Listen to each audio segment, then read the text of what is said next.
Good evening, everybody. Good. And good evening, everybody else.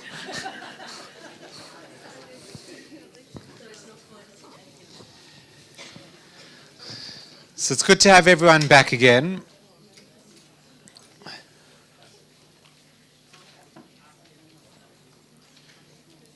So we're up to week 3, although for some it might feel more like week 1, for others week 5. Depends if you're doing Sims push-ups or not. I can't imagine my Shema mantra's really driving you that crazy. So we're up to week 3. Not that anyone's counting, but week 3, which is the middle point of this series, falls out on a very particular day in the calendar, and that this evening and tomorrow in the Hebrew calendar is called Lag BaOmer, which means the 33rd day of the Omer. And I reckon that in English that sounds just as cryptic as the Hebrew. It's not like that translation helped anyone. And the reason why it's such an interesting correlation is because Lag BaOmer is the 33rd day between Pesach and Shavuot, which is a period of the calendar in which we count off 49 days, correlating to 49 steps of growth, built around the 49 primary emotional, impulsive expressions that everyone in this room actually has and uses all the time. And this 49-day period is a time in which we are meant to come to master our emotions and master our impulses, our reactions to scenarios. And it represents the 49-day journey that the Jewish people took from when they left Egypt up until they arrived at Mount Sinai. It's the 49-day journey from discovering freedom to doing something with the freedom, going from slavery to a people with a constitution. Now, Lag BaOmer is in the middle, not exactly smack in the middle, but it's in the middle of that period. And it is the yahrzeit, it is the anniversary of the passing of one of the greatest mystics and sages in Jewish history, Rabbi Shimon Bar Yochai, also known as the Rashbi. And he is famous, you may not have heard his name, but you definitely have heard of his work. He is famous for authoring the Zohar. So just raise your hand if you've ever heard of the Zohar. Raise your hand if you had ever heard of the Rashbi. Well, it looks like the Zohar wins, but just by a bee's hair. So tonight is the yahrzeit, is the anniversary of the passing of the Rashbi.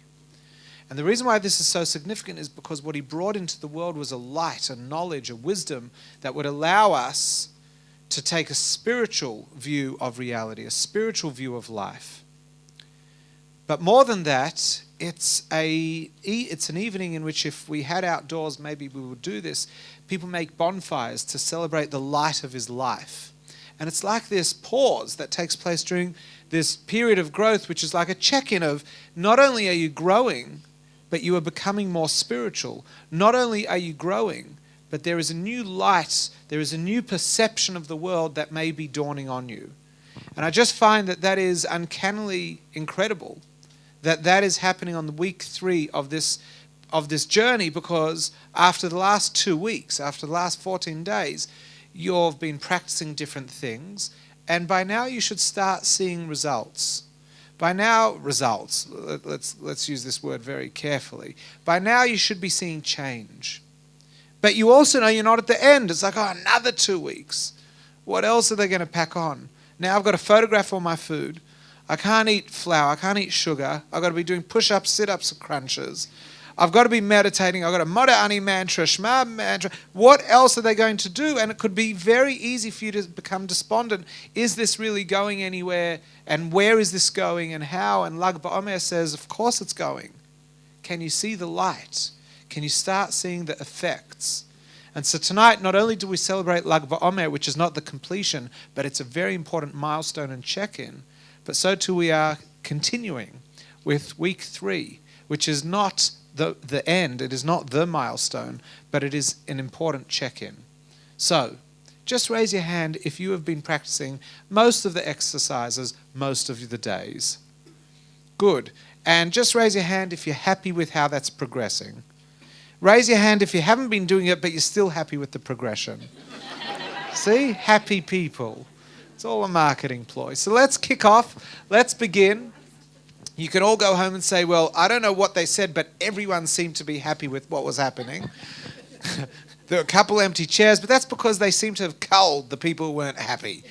So I'd like to invite our MC for tonight, our guide for tonight, and the very first presenter of tonight, my father, Labour Wolf.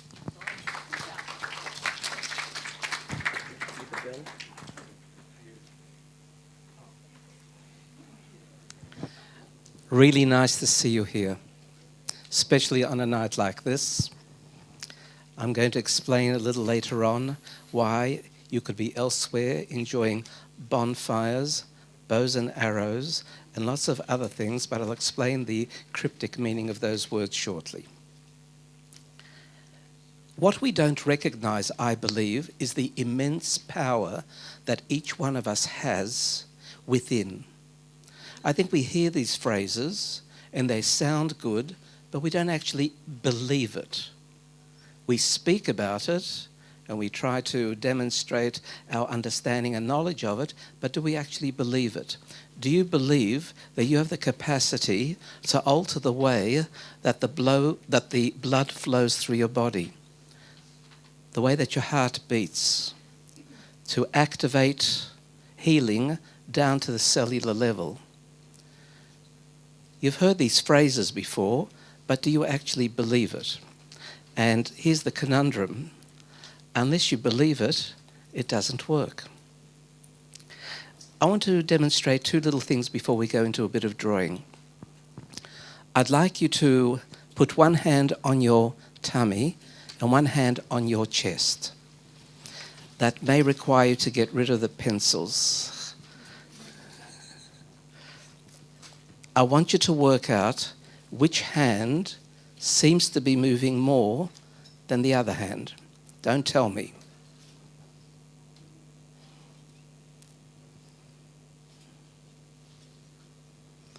Okay.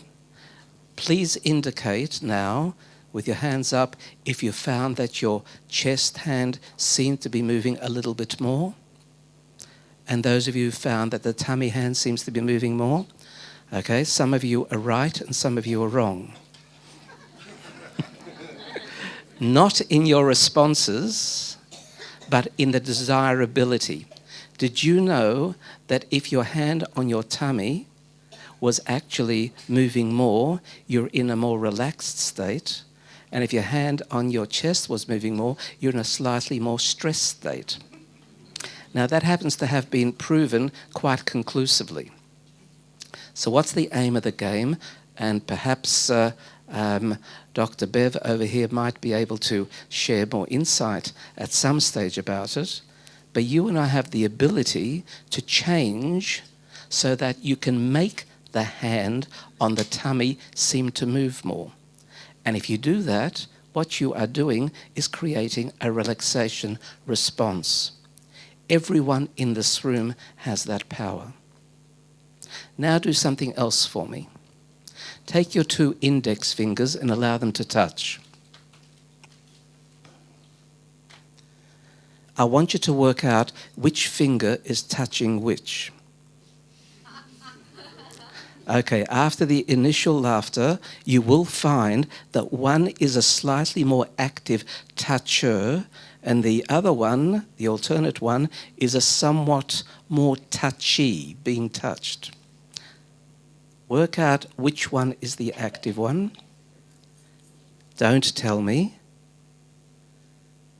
And now I want you to switch. I want you to actually make the other one the more active toucher and the alternate one now the passive touchy. And I assure you, you can do that. And when you've achieved that, switch back.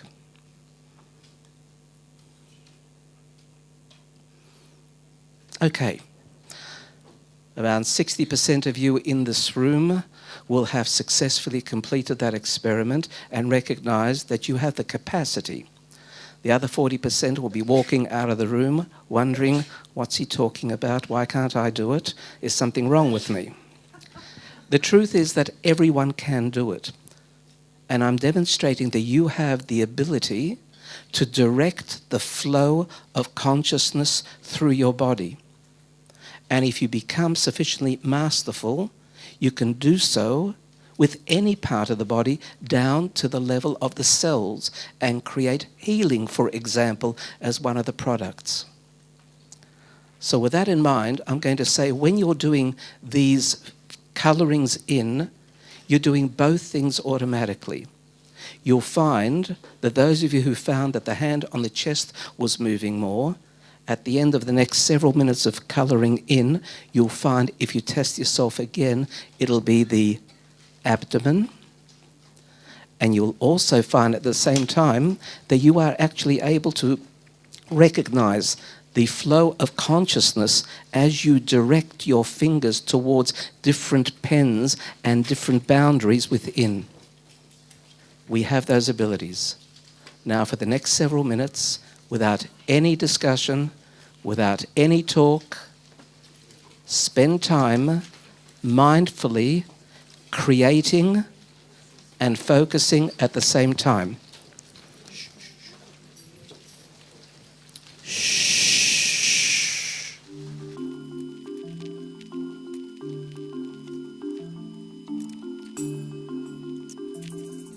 The more that you focus, the more that you're creative, the more relaxed you become. That may be a contradiction in terms, the more that you focus. But as we said before, if your mind operates optimally, you're in steady state.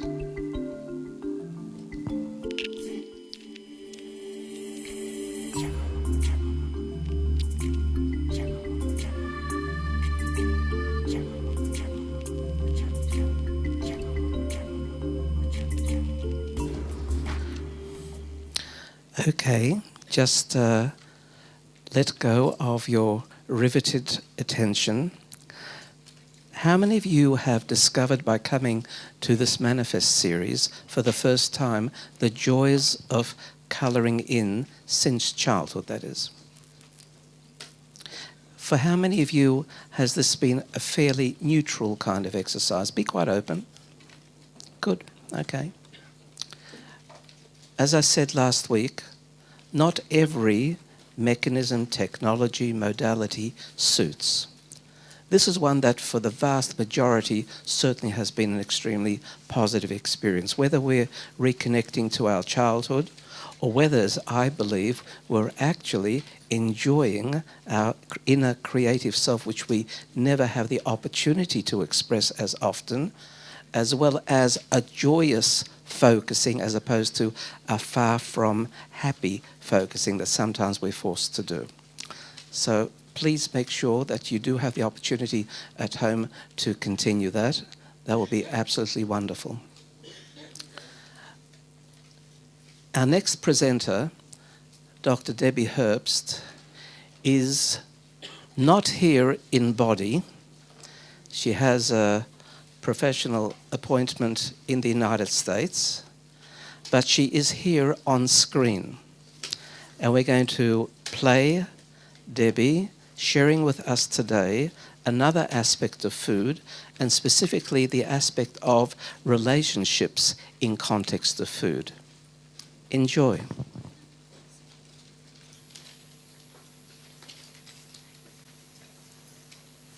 Hi everyone. Sorry that I'm not with you tonight at Spiritgrow. I'm actually going to be on a plane flying across the seas and across America.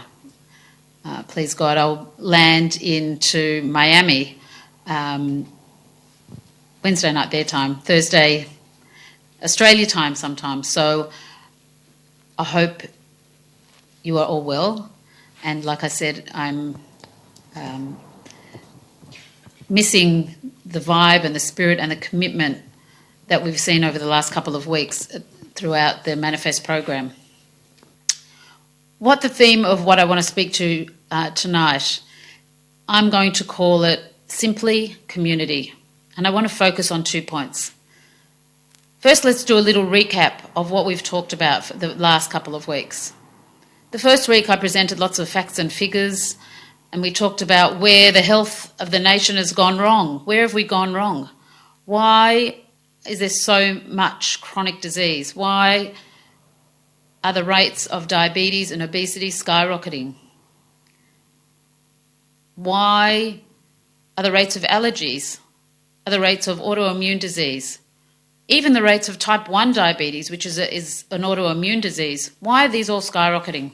Why is heart disease, cardiovascular disease, cancers?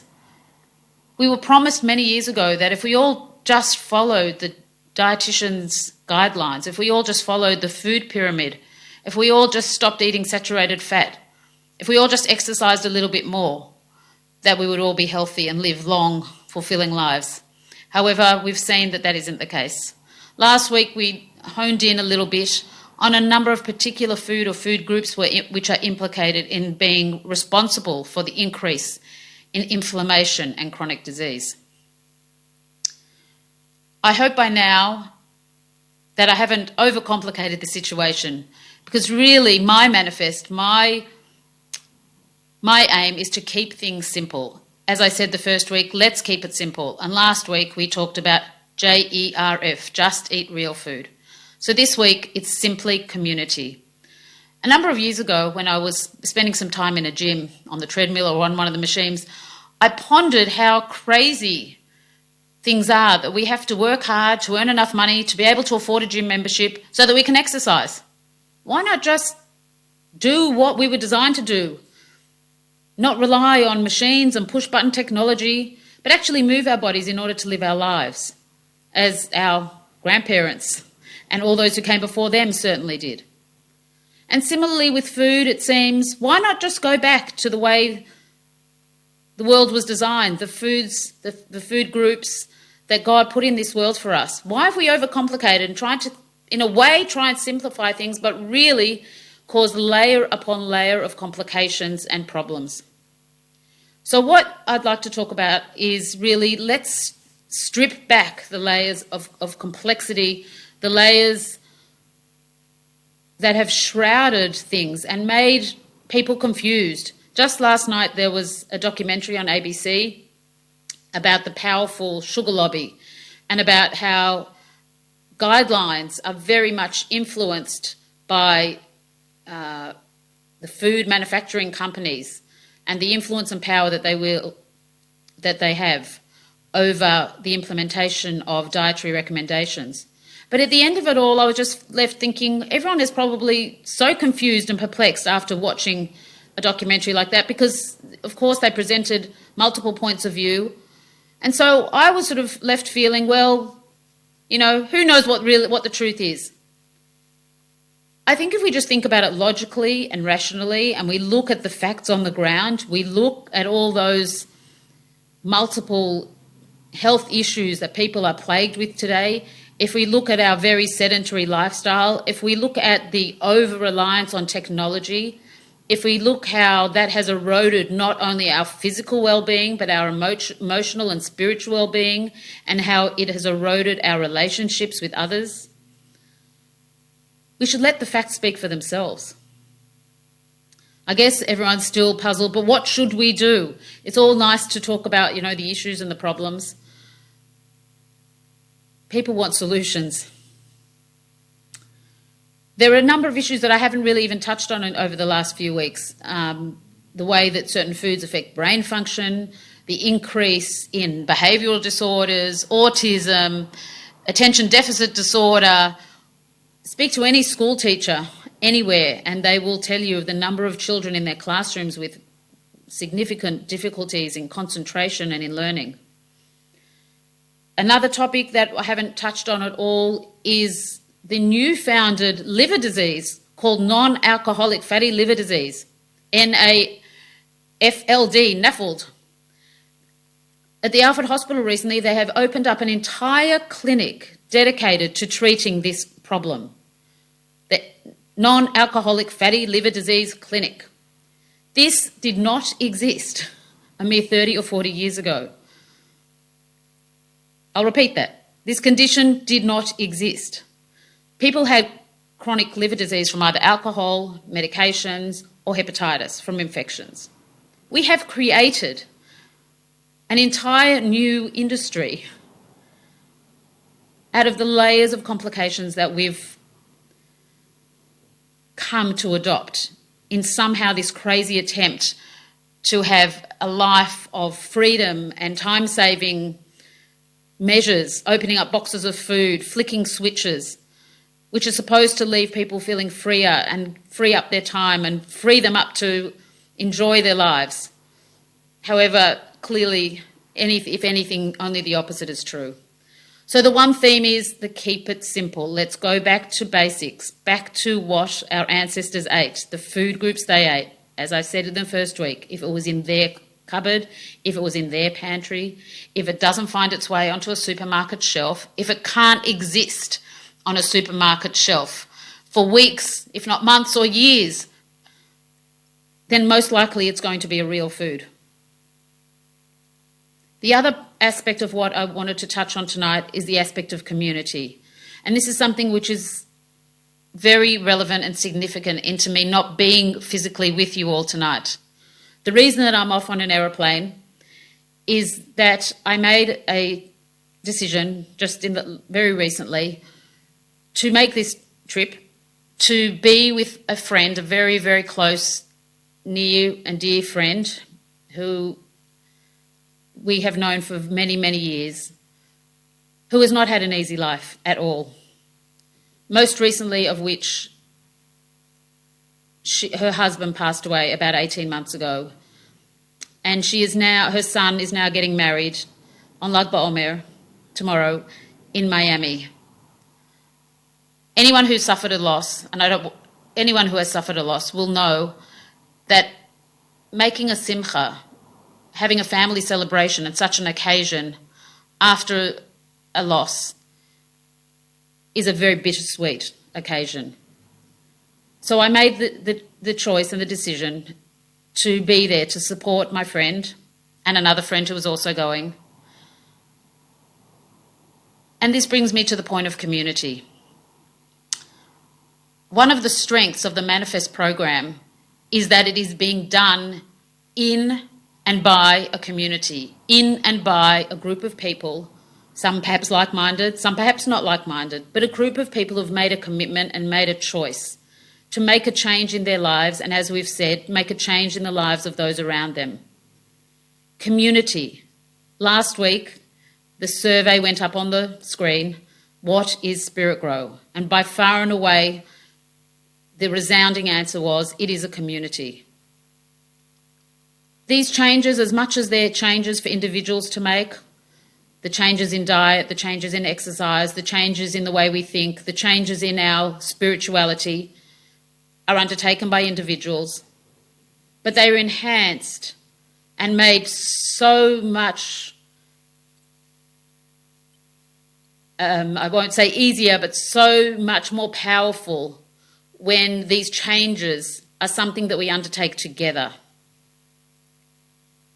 So combining those two themes of simplicity, of keeping things simple, of going back to the basics, together with community, the power of community, the power of being there for one another, the power to reverse what the imposition of technology has done to many of our lives, the power of truly connecting with ourselves, with our inner purpose, with our physical well-being, and the power to connect to the other, the power to join together to make these significant changes in our lives.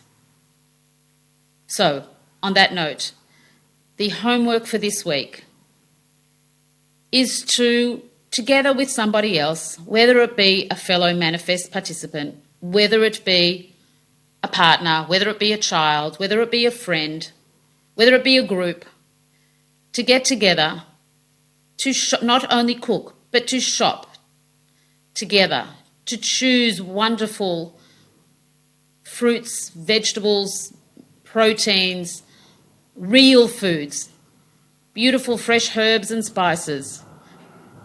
Choose whatever you want. Come up with whatever menu that you want.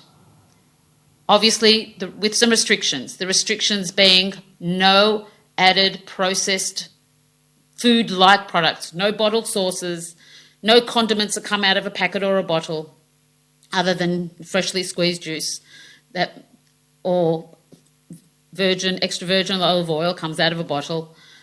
But I think you get the point. No processed food-like products and no added sugar. And then not only come up with, shop for and prepare, but sit and enjoy each other's company. It would be wonderful if it was over a Shabbat meal, but it could be any time. So that's the homework that I set this week. Being that I'm not there with you tonight, I have prepared a number of short video clips.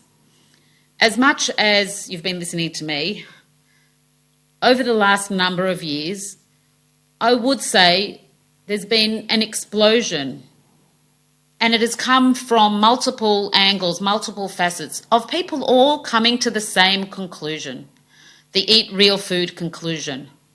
Whether it be from dentists, whether it be from back in the 1920s and 30s, an organisation called the Weston Price Foundation, whether it be from cardiologists who have realised that the message that we've been giving has been wrong, whether it be from people involved in trying to help people get fit. So what I've left for you tonight is to watch a few short video clips, which are the trailers for a number of movies and documentaries that have been made over the last few years, perhaps starting off from different points, but pretty much ending up with the same conclusion. So in the remaining 8 to 10 minutes tonight, sit back, relax, and enjoy the show. And I'll see you all next week. Fat's no good. Fat's no good. Don't want fat in my diet.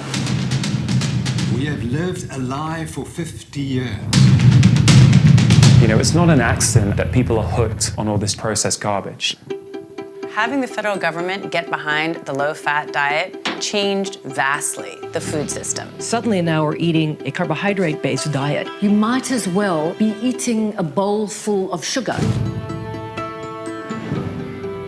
The one question I wish every single doctor would ask is, what are you eating? Maple and brown sugar, heart healthy. You know that can't be right? What powers the brain far more efficiently is fat. We need to get back into the kitchen. So we're going to add more fat to the diet. I mean, good, natural fat. Coronary artery disease. I have asthma. Type 2 diabetes. She has epilepsy. Autism. High cholesterol. Cancer. So when we get rid of refined sugars, refined grains, refined vegetable oils, processed foods, it's basically meat and vegetables. We might be able to influence a variety of organ systems through one intervention. This is a unique event in the history of modern medicine. There are powerful vested interests. This will seriously harm our profession. Pharmaceutical companies are profiting from this. Weight loss industry is profiting from this. Undertakers are making out like bandits. Cancer cells depend on glucose as a source of fuel. I am really going to do this. I am going to do this. I started this new way of eating today. I have no idea how we're going to do it. The first 5 days, she starved herself. The 5th day, he said his first word. Tap your fingers. I almost fell over on my chair. Literally jumping up and down. And she's not seizing. My tumor started shrinking. The possibility is that she could cure her diabetes with food. No more inhaler. Absolutely. Cheers. It's time to look at the results and the outcomes and say maybe we got it wrong. I have faith in bigger, better things, man.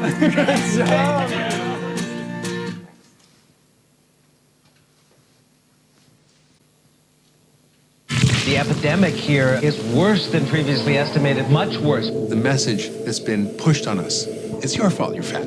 Shouldn't be so hard to get them to run around and play, right? They have voracious appetites and they don't exercise enough. It's about how active our kids are. Forget about it. There are 600,000 food items in America. 80% of them have added sugar. Your brain lights up with sugar just like it does with cocaine or heroin. You're going to become an addict. You end up with one of the great public health epidemics of our time. This is the first generation of American children expected to lead shorter lives than their parents. I am 12 years old and my doctors have said that I am a statistic. We're blaming willpower, and it's a crime.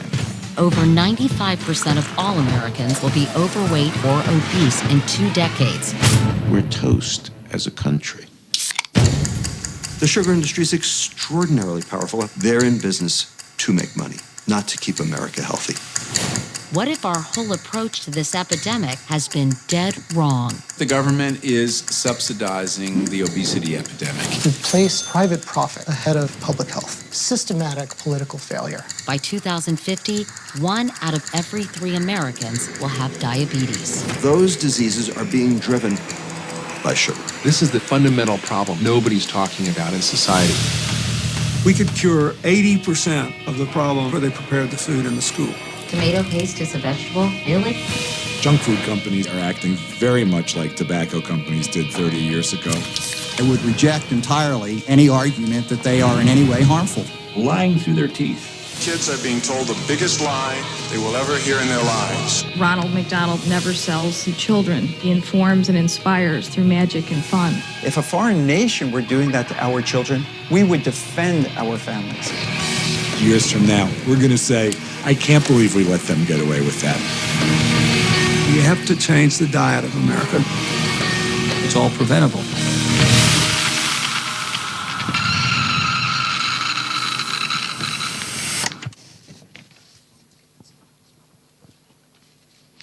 One more. I'm responsible for writing all this, and I don't believe it anymore. When my dad got sick, surprised us all. Ex-sportsman, lean, fit, healthy, never drank, boom, heart attack. I wanted to know why that happened. What I found shocked me. The average consumer is eating less fat in their diet. They are eating more carbohydrate in their diet, and we've got rampant increases in obesity, diabetes, heart disease.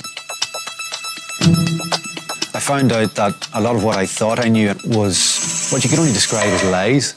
I've always been very cynical about diets. For 28 days, I'm going to completely disregard the food pyramid. I'm going to gorge on fat. Fat's good. Fat's good.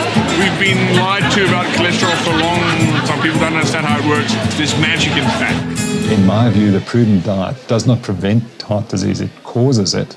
And certainly it contributes to diabetes and obesity in a major way. I'm controlling my diabetes without treatment.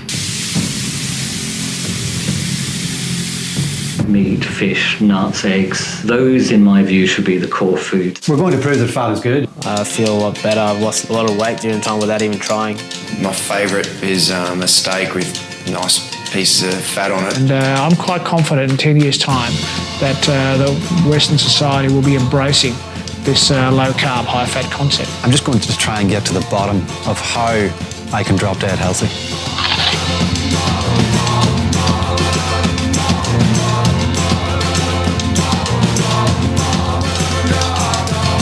Just don't fear fat. How many of you found any information in those clips that startled you or was new? Everyone here is very learned about everything, is that right? And we practice it faithfully, and therefore what we need is an advanced manifest course, right? And that's what we need to provide you with. Okay, we'll see what we can do. Our next presenter is someone whom you've met already twice, some of you many more times. And Joel Gershman has shared with us the need for management purposes to have developed a core purpose in our life as such, and also laws of application But what happens when things arise in your life to knock you off course? How do you recover? What are the mechanisms? What do you employ? Joel's going to be speaking from first-hand experience because he was going to be here much earlier and something knocked him off course. But he's here. Joel.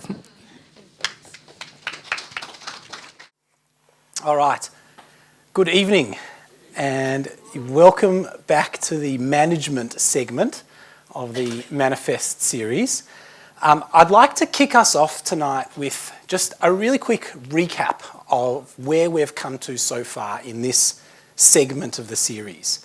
So we've said a few things. We've said to live a successful, meaningful, fulfilling life, it's important to live mindfully. And we said that that means being more deliberate, more intentional, more purposeful about how we manage our time and how we live our lives. And we said to do that, the first step is to define your core purpose. We said that's a statement that captures what's important to you in life, your core underlying values. When you know what's important to you, when you're clear on those values, you can align your life with those values.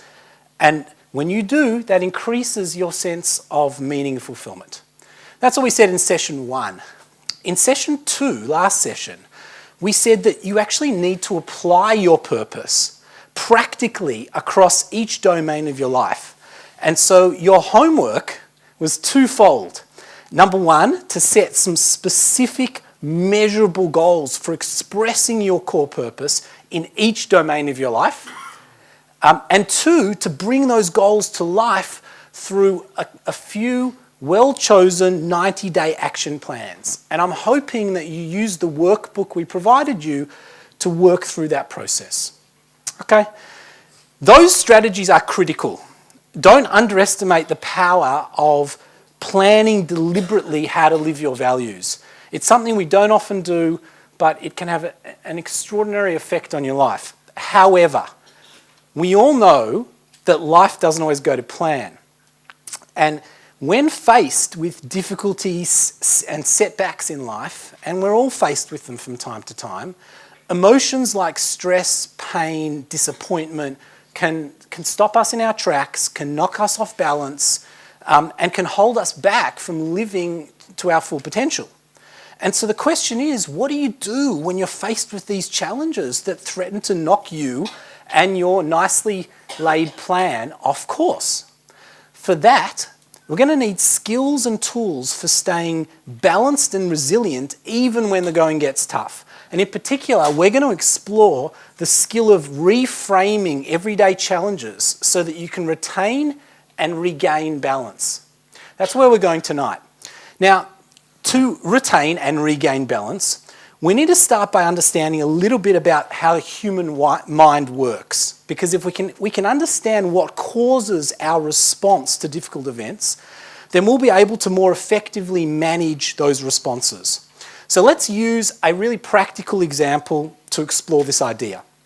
So imagine that a challenging event has just occurred in your life. Let's say you run a business.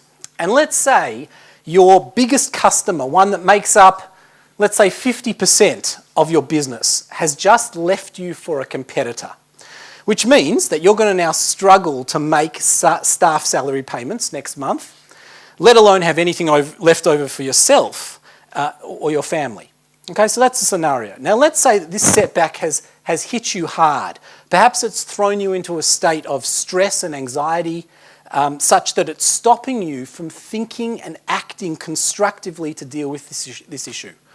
Or maybe you're feeling so down about what's happened and about yourself that it's zapped you of the energy and motivation to push past it. So having that kind of reaction to challenges is not unusual, right? Many of us respond that way from time to time.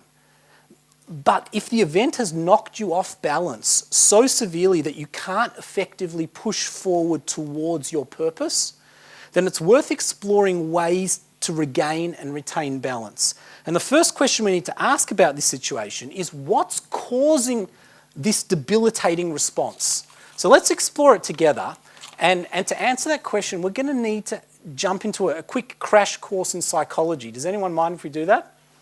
Really fast, okay? Cognitive behavioural psychology explains something that might sound a bit controversial at first if you haven't come across this idea before, and it's this. It's not the negative events in our lives that cause our debilitating reactions. Right? Hope that doesn't sound too controversial. Put differently, the negative events that occur to us are only part of what triggers our emotional and behavioural responses. There's actually an intermediate phase between the time you experience an event and the time you react emotionally. And it's the reason that 10 people can have exactly the same experience, can experience exactly the same event rather, but have 10 completely different emotional and behavioural responses. You see, let's create a bit of a ladder for ourselves here that explains the human emotional process.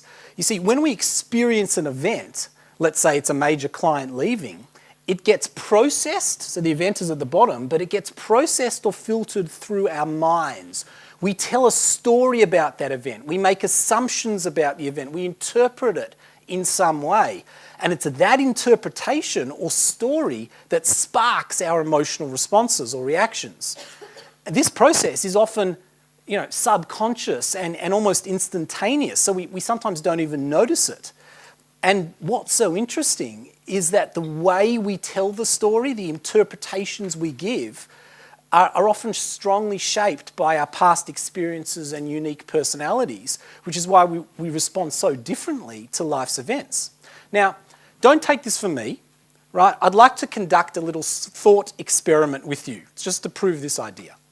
So take the example we've been using, right? The major client leaving was the event that occurred. Now let's assume we interpret that event in terms of our own incompetence and inability to run a business, right? We tell a failure story about ourselves. Perhaps we've failed at various things in our lives. Perhaps the key people in our lives put us down. There could be a range of past events that feed into this story that you're telling. Now, if that's the story you're telling, that you're essentially incompetent, right, what outcome is that likely to produce for you? What emotions are you likely to experience? Someone help me. Yeah? It'll paralyze you and you won't be able to do anything because you'll be so overcome with, self-focus of negativity and failure that you won't be able to think. Exactly right. You're going to experience this intense kind of disappointment to the point where it could effectively hinder you being able to move forward in your life. But let's say we change the situation slightly. Let's say the exact same event occurred. The client left you.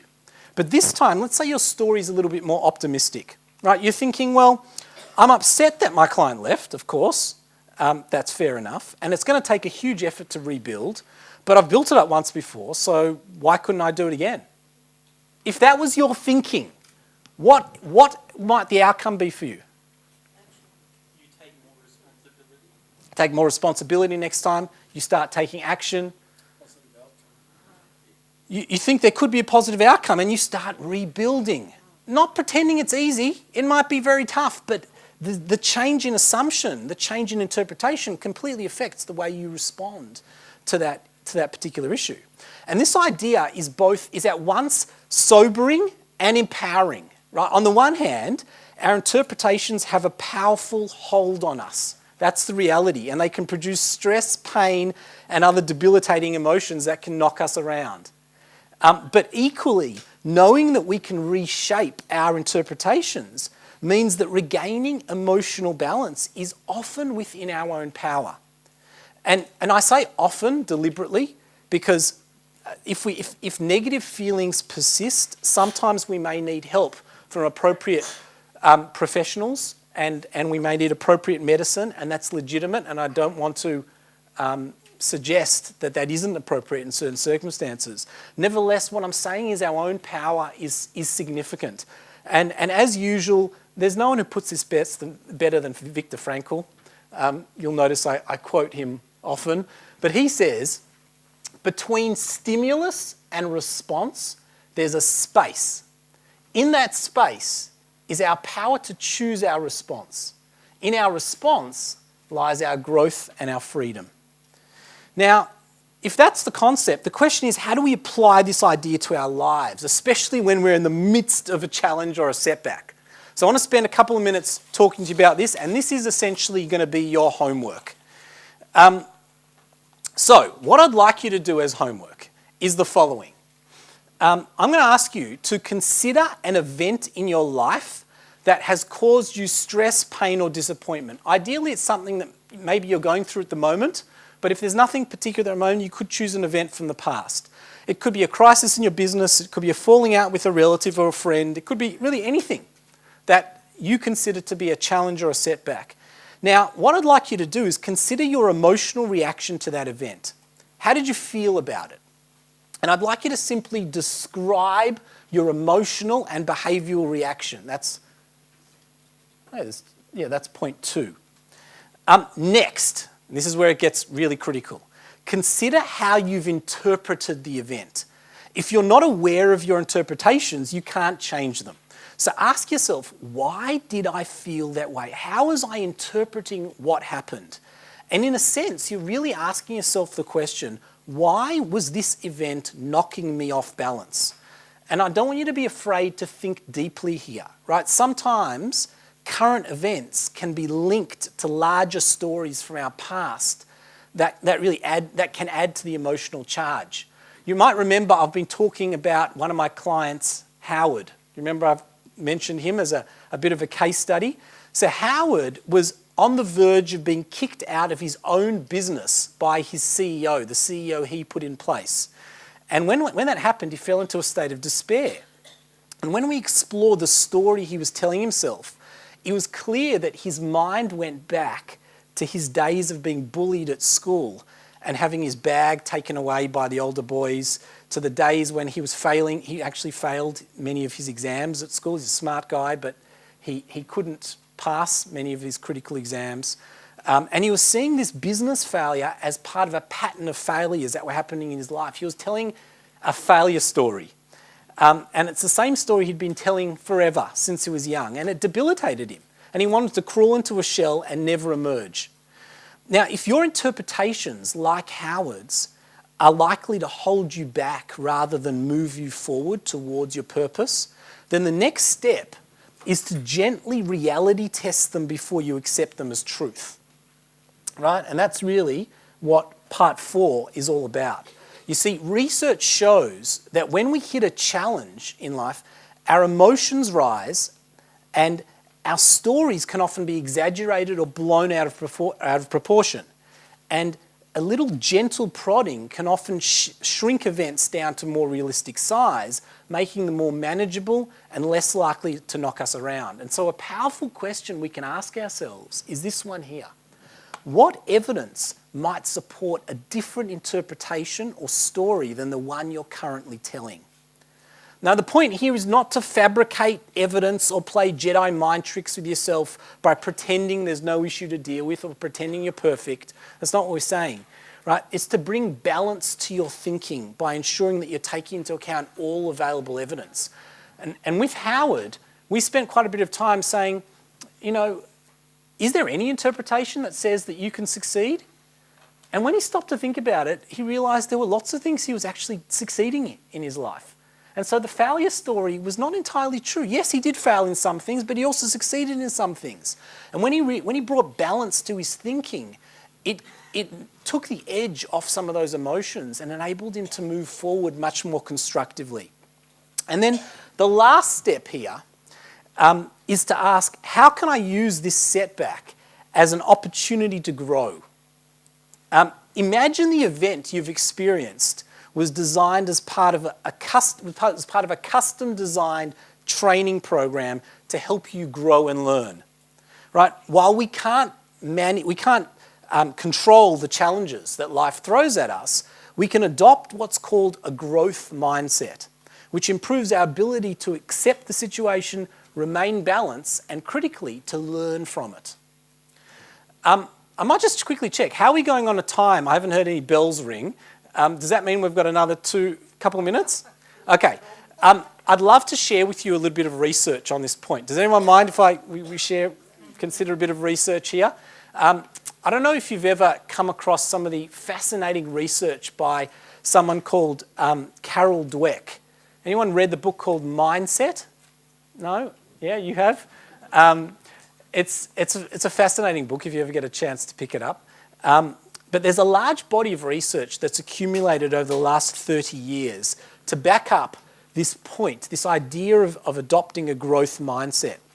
And Professor Carol Dweck of Stanford University conducted a fascinating study on how kids cope with failure. What she did was she asked kids to attempt a range of puzzles. And as the puzzles became more challenging, you may have heard of this, many of the kids grew frustrated, disengaged, and eventually gave up. But some didn't. Actually, they became more engaged, more energized as the challenges increased. And she wanted to try and understand why. What was going on here? Why did some kids get frustrated and give up, and other kids got more energized by it and wanted to keep on going? After talking to the kids, Dweck found that those who gave up more quickly assumed that their puzzle-solving capacity was a fixed trait. In other words, they did fine on the easy puzzles, but when they started to struggle, they said to themselves, the first puzzles showed I was smart. Now these harder puzzles show I'm simply not up to the task. So they gave up rather than continue to face their deficiencies, right? The kids who persisted, on the other hand, get this, assumed their puzzle-solving ability was a flexible trait that could grow and develop. In fact, they saw struggling through puzzles as precisely the challenge they needed to improve. They weren't discouraged by failure. They didn't even think they were failing. They thought they were learning, right? That's a fundamental mindset shift. And the researchers concluded that there are two types of mindsets that we can adopt. You can either have a fixed mindset or a growth mindset. And people with growth mindsets, they found, tend to bounce back from challenges and setbacks much sooner. They see setbacks as an opportunity to grow and intensify their efforts as a result. That doesn't mean they're always happy when a setback happens. But rather than seeing it as a sign of their own failure, they see it as something that they need to work on that enables them to grow and develop. And as a result, they're more likely to exceed and achieve their goals. And that's why the final question I want you to ask in relation to the challenge is, what can you learn from the event? And so that's your homework for the next week. And if you look at the workbook that you were provided, there's a little tab there at the bottom called Interpretation, and it will guide you through these questions. I'd like you to apply it to your life in relation to a real scenario and come next week having undertaken that analysis. That's it for tonight. Really hope these ideas help you, and I look forward to seeing you all next week. Thanks very much, Joel. That's wonderful.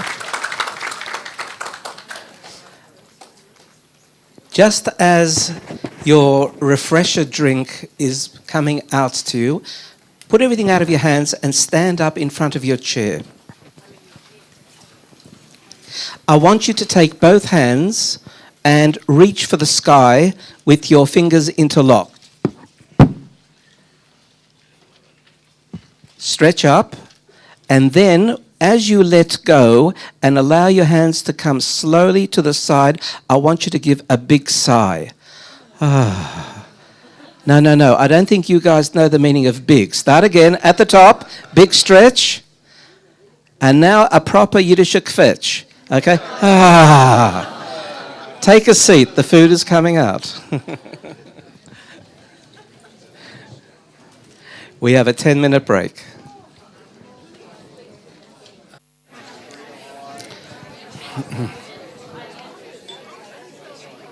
I'm going to ask someone to come to the front who usually is very quite shy to come to the front, but during that intermission, I'd say at least half of you were asking, what is the recipe for that particular drink? So the creator of Spiritgrow Center recipes, which he sends out once per week if you follow the update on email, is my wife Leah. So I'm going to ask her, because we forgot to put it on screen, to come and tell us what are the magic ingredients.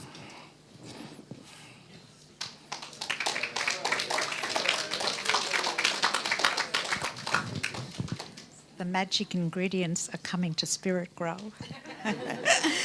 So either a carton of almond milk or a carton of coconut milk, not with sugar, about 5 dates, 2 tablespoons of chia seeds, and tonight we put in about 3 or 4 pieces of mango, frozen mango, and turmeric, 1 or 2 tablespoons of turmeric. The more chia you add, the thicker the consistency after about an hour. It can become like a pudding. So you can change it. You don't have to use mangoes. You can use frozen raspberries, frozen blueberries, frozen dragon fruit. You could put in a banana. You could put in an avocado, and it'll be like fresh cream. It'll put in some raw cacao. It's all up to you. Whatever you have in the cupboard, just think, what can I drink and have as a meal, and it'll be an antioxidant food. So enjoy, and it'll be up again. When Leah said anything that's in your cupboard, that's after you follow Debbie's instructions, okay? Thank you very much, Leah. This week, since it is Lag BaOmer tonight, which Menachem has already introduced, I want to show you a very short 6-minute video just to acquaint us with the spirit of Lag BaOmer.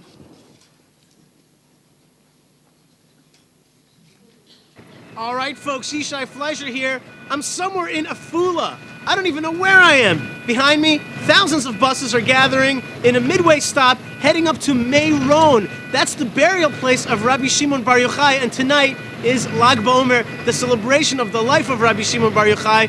Why are tens of thousands, hundreds of thousands of Jews heading up to this place? Why is this the world's biggest Jewish celebration? Let's go find out. חסיד אחד היה במירון. הוא חזר לאדמו"ר שלו, האדמו"ר שלו שאל אותו איך היה במירון, אז הוא ענה לאדמו"ר, בפנים היה יום כיפור ובחוץ היה שמחת תורה.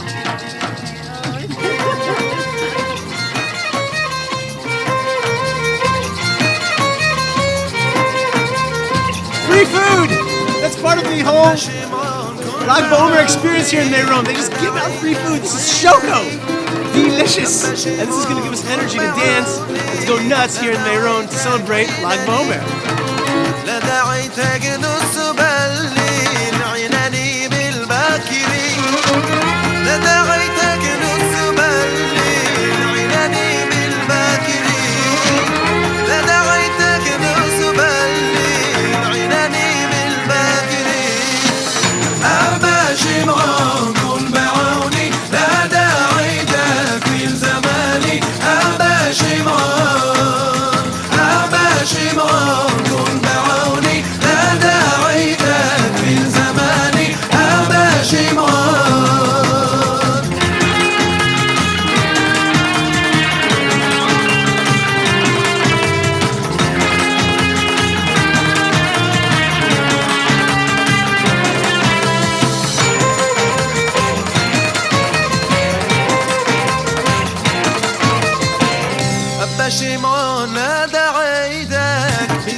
here. Rome is awesome.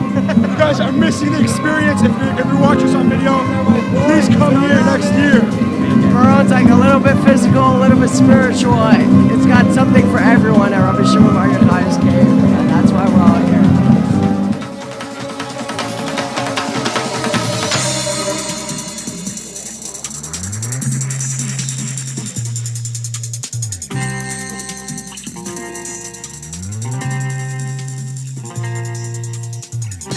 أبا شمعون كم دعيتك كم أراعيني الجواد أبا شمعون كم دعيتك كم أراعيني الجواد لدعيت بي ليلى الأسود أنت أبي وأنا الولد لدعيت بي ليلى الأسود أنت أبي وأنا الولد. This incredible party at Rabbi Shimon's at Meron on Lag BaOmer, what is it really all about? Well, the truth is that about 2,000 years ago, Rabbi Shimon Bar Yochai had to hide away from the Romans. The Romans were persecuting the Jews, and they ended up actually destroying the temple and destroying the commonwealth of the Jewish people in the land of Israel. Rabbi Shimon and his son had to go hide away in a cave where they studied the Torah. And they basically hid that Torah for about 2,000 years. That's the Torah of the Kabbalah. That's the mystical doctrines of Judaism. They had to hide it away, and we kept hiding it away and passing it from one generation to another, underground, in secrecy, while we were in dispersion. Well, about 500 years ago, a great man named the Arizal came back to the land of Israel and basically called up the spiritual content of Rabbi Shimon Bar Yochai and said, hey, it's time to get back up again. It's time for Judaism to return to the land of Israel. It's time for that Kabbalah to pour out of Tzfat, out of Yerushalayim, and call the Jewish people back home and call the Jewish people to connect to the depths of the Torah. When we're here in Lag BaOmer at Rabbi Shimon Bar Yochai's, we're actually celebrating the victory of the Jewish people as we return to the land of Israel. We return to our authentic culture. This is actually a Yom HaAtzmaut, an Independence Day, because we're here and the Romans are not. Our culture is victorious, and the Roman culture, well, maybe it's going by the wayside as we return. And so this is a day of great victory. It's a day of great beauty. It's a day of great unity. And that is the secret of the Jewish people. When we unite together under the umbrella of our Torah in our beautiful homeland, with God above, with the Jewish society around us, and with the land of Israel below us. Great stuff is on the way. I hope you've enjoyed Lag BaOmer like I have. It's been amazing.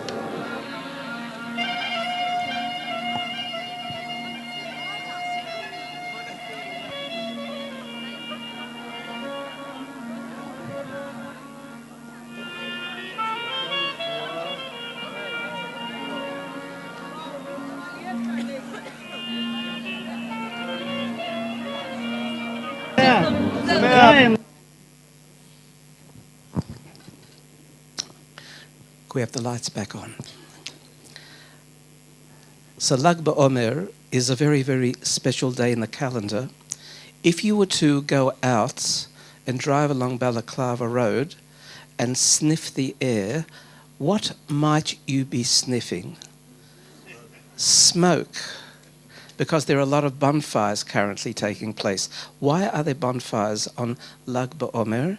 Because Rabbi Shimon Bar Yochai provided such great brightness from the teachings of the Zohar that we symbolize it with fire. In Israel you may find, I don't think here, kids playing with bows and arrows on Lag BaOmer. Why? Because it's to do with the rainbow.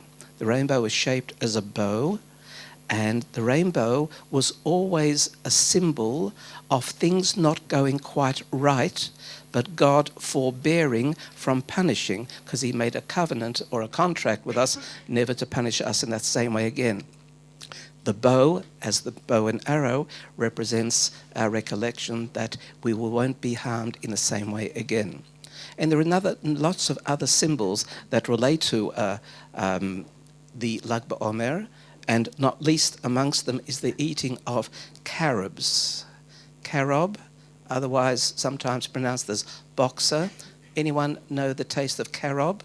Yes, we eat it as a substitute for chocolate from time to time, because when Rabbi Shimon Bar Yochai was hiding for 13 years in a cave in the northern Israel while the Romans were pursuing him, and there was no food for him and his son who were there. A carob tree miraculously grew, and for 13 years they sustained themselves on carob. I will tell Debbie about this diet because I think it will make a fortune. Okay?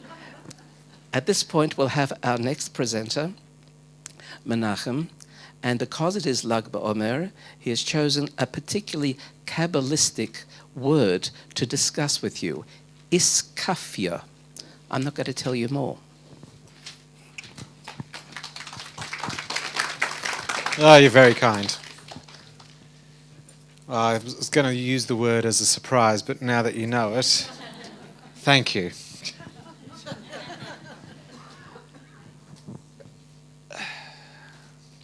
So you liked the Shema thing last week? That worked for you? Good. So that whole Shema numbers, numerology thing we did last week, I didn't lose anyone, right? Good, because I'd like to lose you tonight. I'd like to go quite deep and try to bring it right back in under 20 minutes. Iskafia. Iskafia is an Aramaic term, and I have no idea how to translate it, but I will use the next 19 minutes and 50 seconds to explain what it is. It would be best described as withholding, holding oneself back. To do is one thing. To not do is a completely different thing. And what you will notice is that more often than not, you find that you do things, and not doing things actively, withholding, is actually something that you do less. You'll find that throughout your life you do a lot more moving than you are still, even when you're sleeping, especially if you sleep in the 21st century, where there's far more movement in our sleep. We don't enter into as deep sleep as much as was done historically. We roll around more, we snore more, we grunt more. There are all sorts of fascinating studies, which is why 1/3 of the population suffer from insomnia, which is why the next big thing that is being sold in books in airports are the books on sleep. That's it. Food had its thing, and mindfulness had its thing, and now the big thing is sleep. Watch this space, write a book quickly, you still have time to make money. Proceeds kindly. Don't forget me when you make it. So how much of our time is done not doing? If you think about it, very little. Even when we breathe, how much time is spent not breathing? Well, you'd hope that it's a minority amount of the time. However, within the breath, one can find tranquility. And it's not actually in the breathing itself as much as in the space between the breath. The Arizal, who was mentioned in the video before, the father of Lurian Kabbala in the 16th century northern Israel Tzfat, describes that the most still moment of the week is between the out-breath and the next in-breath on Shabbat day. So Shabbat is the day of not doing. It's one day a week, 25 hours every week we stop, we don't do. Friday night is about logging off, so you're not still yet, but Saturday, Shabbat day, is when we are just still. We stop being, we stop moving. When we sit down on Shabbat day and we come to our breathing and we come to an absolute place of rest, we have almost stopped. And when you pause between the breath, you will find inner stillness as well as the potential for the greatest form of enlightenment. Enlightenment not where you now have it, but enlightenment where you cease to be for yourself and you start to be within the infinite. So I'm not going to take you there because I can't do that in 20 minutes. In fact, I can't do it at all. I'm just not a Kabbalist. But what I would like to do with you is a very simple breathing exercise before we progress, just so I can take you to this point of stillness. I know I'm stepping on Bev's toes, but don't worry, she's got a Kabbalistic thought to share with you later, I'm sure. So when you're ready, just close your eyes for a moment. Just place whatever's on your lap on the floor. You might want to open your eyes for that. And once you're ready, just settle back into your chair with your back supported, your hands in your lap, your feet square on the ground, And I'd like you to just come to your breathing. There is no right or wrong way to breathe right now. You can breathe through your nose, through your mouth, from your diaphragm or your chest. And I want you to slow it down a little. And you do this by breathing out more, taking slower, deeper breaths in.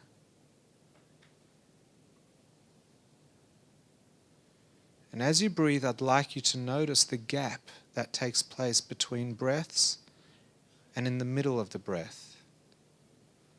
When you finish inhaling, there is a pause, and then you exhale, at which point there's another pause, and then you inhale. And I'd like you to move your focus away from the breathing and spend more time in the gaps between the breath.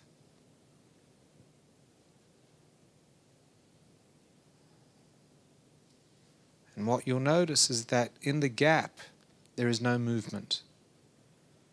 You're neither rising or falling. You're not breathing in or out. You just are being in the most passive way that a human can be.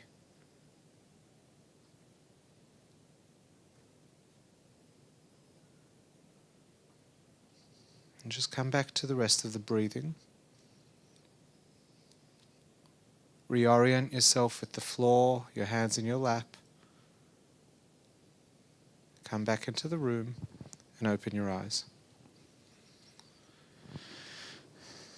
So you found that stillness? You ever realized it was there? It's like there all the time. You can go there whenever you want.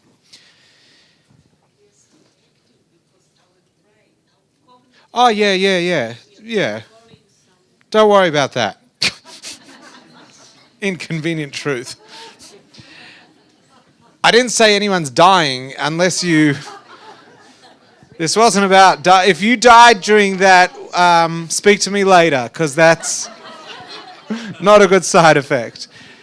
We've had that before, we've dealt with it, but we thought we'd remove that glitch. You're right, there is still that movement, but this is the most still place that we can get to in around 30 seconds. If we were to do this over an hour or so, we could actually bring our mind to a point of stopping. It doesn't stop everything, our heart is still pumping, but we bring ourselves to a point of being operating at such a slow level, and there would be internally and within our mind such a stillness that is not really experienced much, especially in our Western society. So the reason why I talk about it is because it's actually quite a hard place to go. Not because it's inaccessible, but we're so unused to doing that, so unused to not moving. And movement is what we're always told. If you fail, what must you do? Try again. And there is only one way to try, by doing. Everything is about action. What must we do? If you're not succeeding, we must achieve more, we must try more, we must move more, we must do. But there is one problem with doing. I know, this is not a reason to stop doing, but there is a problem with doing. And that is that doing can be hijacked. It can be, what you are doing can become negative. It may have positive intention, but can move to the negative. Doing is the best way to ruin stuff. If you don't do, you don't ruin things. But there is a problem with not doing. If you don't do, you don't achieve anything. And so therefore we've got this catch-22. I can either be perfect and not do. It'd be no different to living at the top of a mountain, meditating your whole life. You'll never do anything wrong, but you won't achieve anything in this world. Or you can do at the risk of doing bad. And so what I'd like you to realize is that doing is a fantastic thing. But spiritually speaking, higher than doing is not doing. And higher than not doing is not existing. That's the ultimate. Imagine you didn't exist. You'd never get after trouble. So I would like to use 3 things that we can all relate to help draw a metaphor for what I'm going to teach tonight. There is the crown, then there is the skull, and then there is the brain. The brain has nothing to do with the crown. The skull is the home to the brain, it is the shell to the brain, but it is not the brain. but the crown rests on the skull. And therefore the brain's relationship with a crown is via the skull, and each unit is required. The crown in order to be the king or the queen, the master. But the crown itself is not the king or queen. The skull, well, the skull is nothing. It's the brain that does all the thinking and understands the crown. But without a skull, there is no survival for the brain if the crown rests on the brain itself. And therefore, each part is required. And each part brings the brain requires the skull, which must wear the crown in order for you to become a king or a queen. We need all three. So I'd like to break these three aspects down based on non-existence, passive existence, and active existence. And then I can bring you to what iskafia is. In the Torah, there are 613 commandments, or 613 mitzvot, which we translate here as 613 connections. It's not a loose translation, it is an accurate translation according to the teachings of Kabbalah, that there are 613 methods that a person can engage physically with this world and bring meaning and spirituality into the moment, into the object, into the action, of which majority are negative commandments. That was not for me. That was not for me. I'm watching the clock. I'm taking an extra 5 minutes now. There are more negative commandments than there are positives. And a negative commandment means do not do. Don't do this. So all you have to do in order to achieve them is don't do something. And somehow you're achieving something in the non-action. But the achievement will not manifest. The achievement cannot be tangibly experienced. You can't experience the product of not doing, but the not doing definitely achieves something. But by not doing, you created a safe environment for then action to take place. And therefore, when you do something, when you breathe, realize your breathing only happens because you have stopped to be able to breathe. You have stopped breathing out, so now you can breathe in. You have finished breathing in. You have stopped so that you can breathe out. The stopping is actually more important in some ways than the actual breathing. But everyone will tell you that you will die from stopping and you will live from breathing. However, the stopping is just as important as the action. And so now what you can see is that not doing is just as important as doing, but not doing is actually unable to be quantified. And not doing on its own achieves nothing. And yet, if we do not do, then all our action is dangerous. If we breathe if we just keep moving without stopping, that's dangerous. That's heart attack territory. That's mental breakdown territory. But if you lived your life stopping, you'd achieve nothing. So you see where I'm going. I could go on in the same circle, bring a million metaphors, and we'll keep getting, but I'm going to move on. That's the difference between my 20-minute classes and my 1-hour classes. What is iskafia? Iskafia in Hasidic and Kabbalistic literature is not always called iskafia. Sometimes it is called avodah. Avodah means work. It is the work of not doing. And that is because the nature of the person is to do. The nature of us, of the individual, is to expand, to impact, to grow, to change. And to not do almost goes against what our very nature is. And so therefore it is work. It is actually not work to do. It is work to not do. It is hard work to not do. Iskafia is about withholding oneself when one feels the need to do something, either impulsively or out of desire. So, for example, I'll give you an impulsive moment of doing. It is a very real example. As Debbie pointed out, this would be an example that only really exists in the last 40 years, not even, in the last 10 years. And that is, I'm a father of 4, so I still give some of my kids baths. The rest of them are old enough to shower themselves. And when I give the younger ones baths, I do what every good parent does. I look at my phone. I make the bath as hot as they can possibly go into without scalding or burning themselves, because then I get more time on my phone. I know, you're thinking bad dad, and I'm thinking you hypocrite. So I'm looking at my phone. And as I look at my phone while bathing my children, it's not something I really do anymore, but it's a good example. As I'm looking at my phone, I hear this noise in the background, and it's and as I'm reading this article on the Age or the Herald or Jerusalem Post or who knows what I'm reading, it's just getting louder until that noise gets formed. Tutty, tutty, tutty, he's hurting me, he's hurting me, he's hurting me. And what do? Stop yelling! Just talk like a mensch to me. They were talking a mensch, and it sounded like this to me. I didn't notice it. And so I just shift. That's an impulse. Stop yelling at me.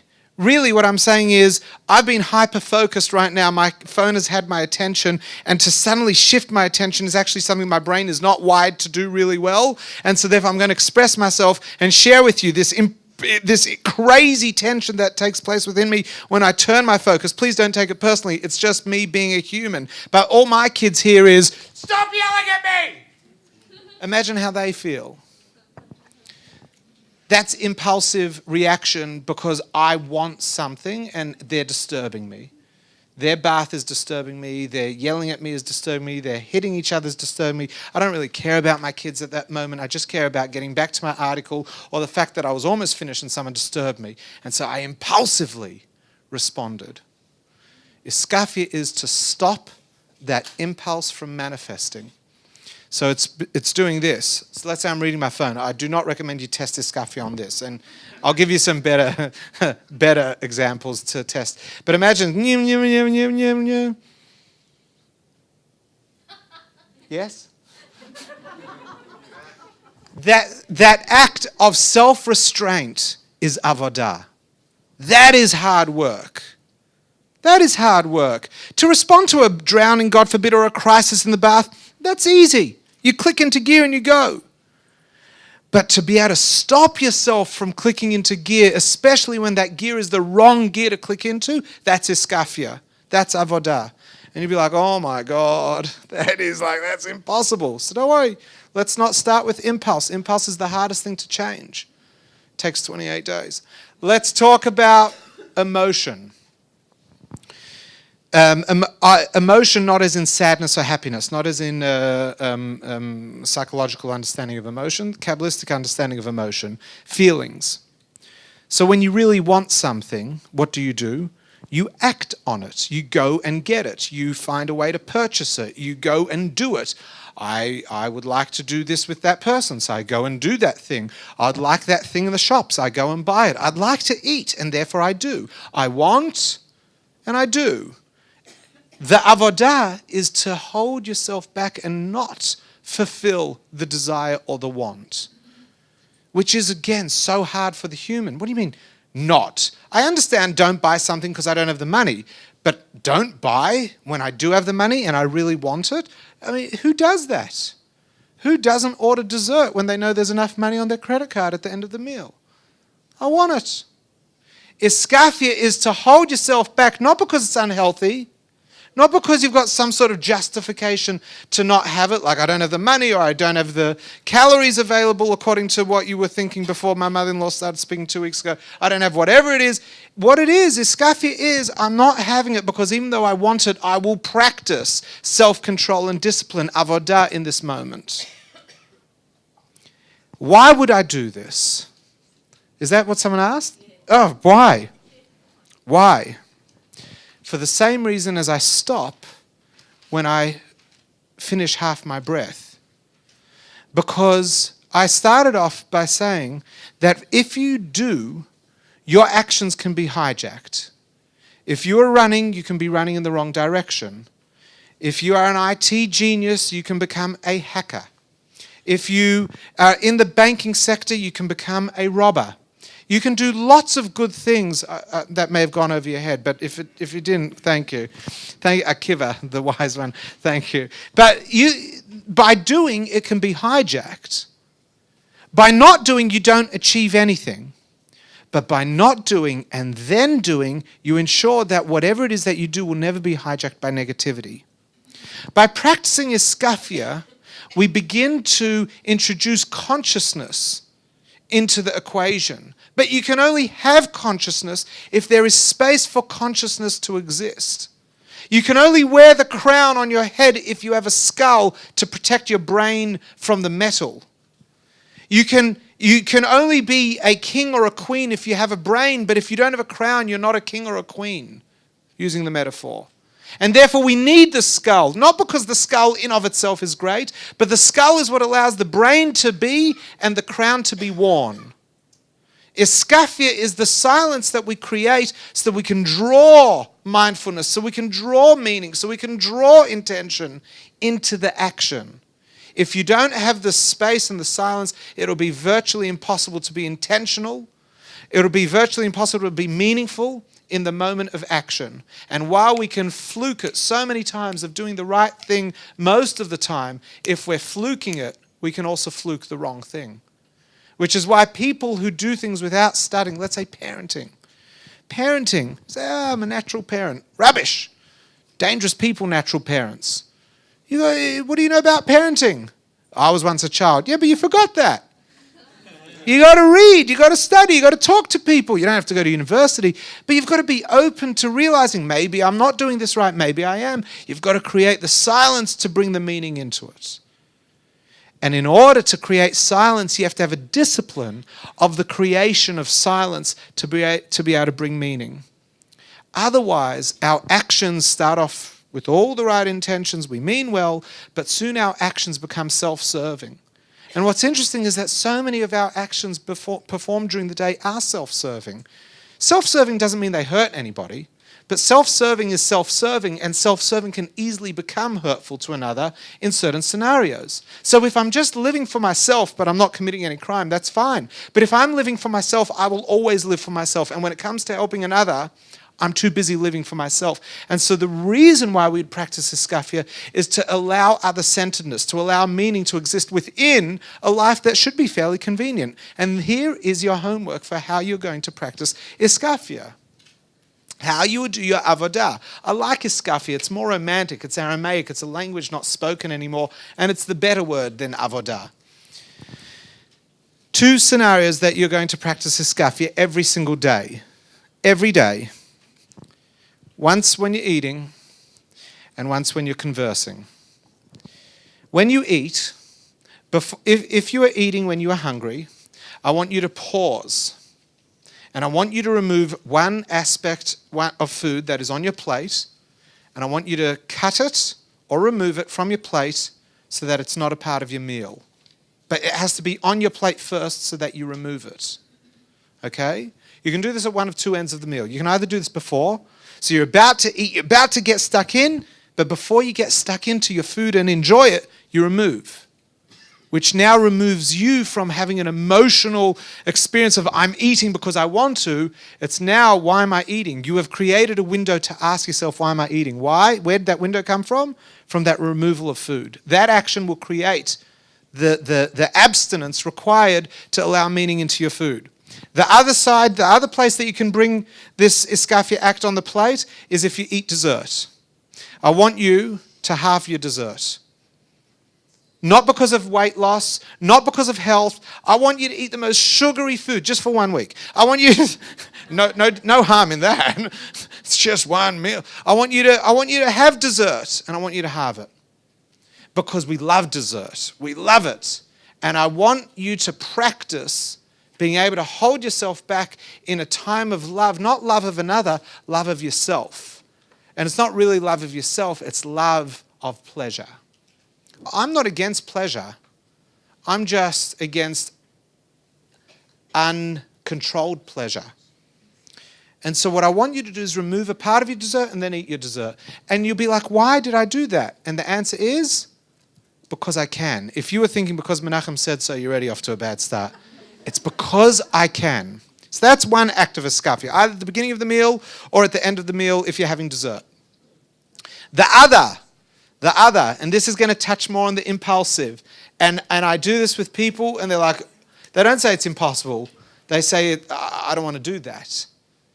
But this I read in a text and I was blown away. You'd think like abstinence and monkhood and all that. When you're in a conversation, a social conversation, what I'd like you to do is when you feel that you need to insert something into this conversation because you're in a group and a funny story popped into your mind or a joke or a comment or you need to correct someone how wrong they are about something, as you are about to, don't. Don't. Not put it off for 5 seconds, don't. Do not raise that point, that joke, that story at all in the conversation. Just once a day. I'm not asking you to do this in every conversation. It's just one time that you really want to share, not because you're giving instructions of how to make a bed or how to do work or how to run a piece of machinery, but just because you're just shooting the breeze, talking about Israel, Iran, and you want to get right into that conversation, don't. The rest of the conversation partake, but just that time that you have that impulse, don't. That is the practicing of iskafia. Iskafia, to withhold oneself, to create the silence so that there is the space for meaning, is what we are trying to achieve over the course of the week. This is the first week that I'm going to finish my talk with these words. Good luck.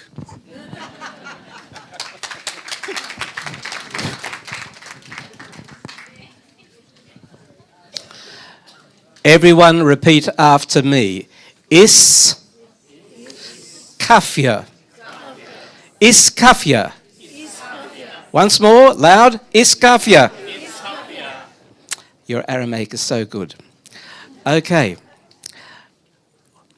We're going to now hear from Sim Flint, and Sim is going to also, amongst his various pieces of wonderful information about our body, tell us, is it possible to beat your genes?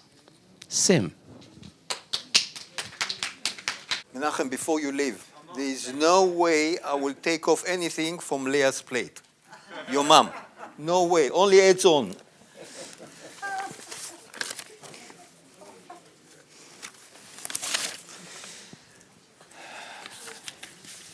On the way here, I listened to an interview.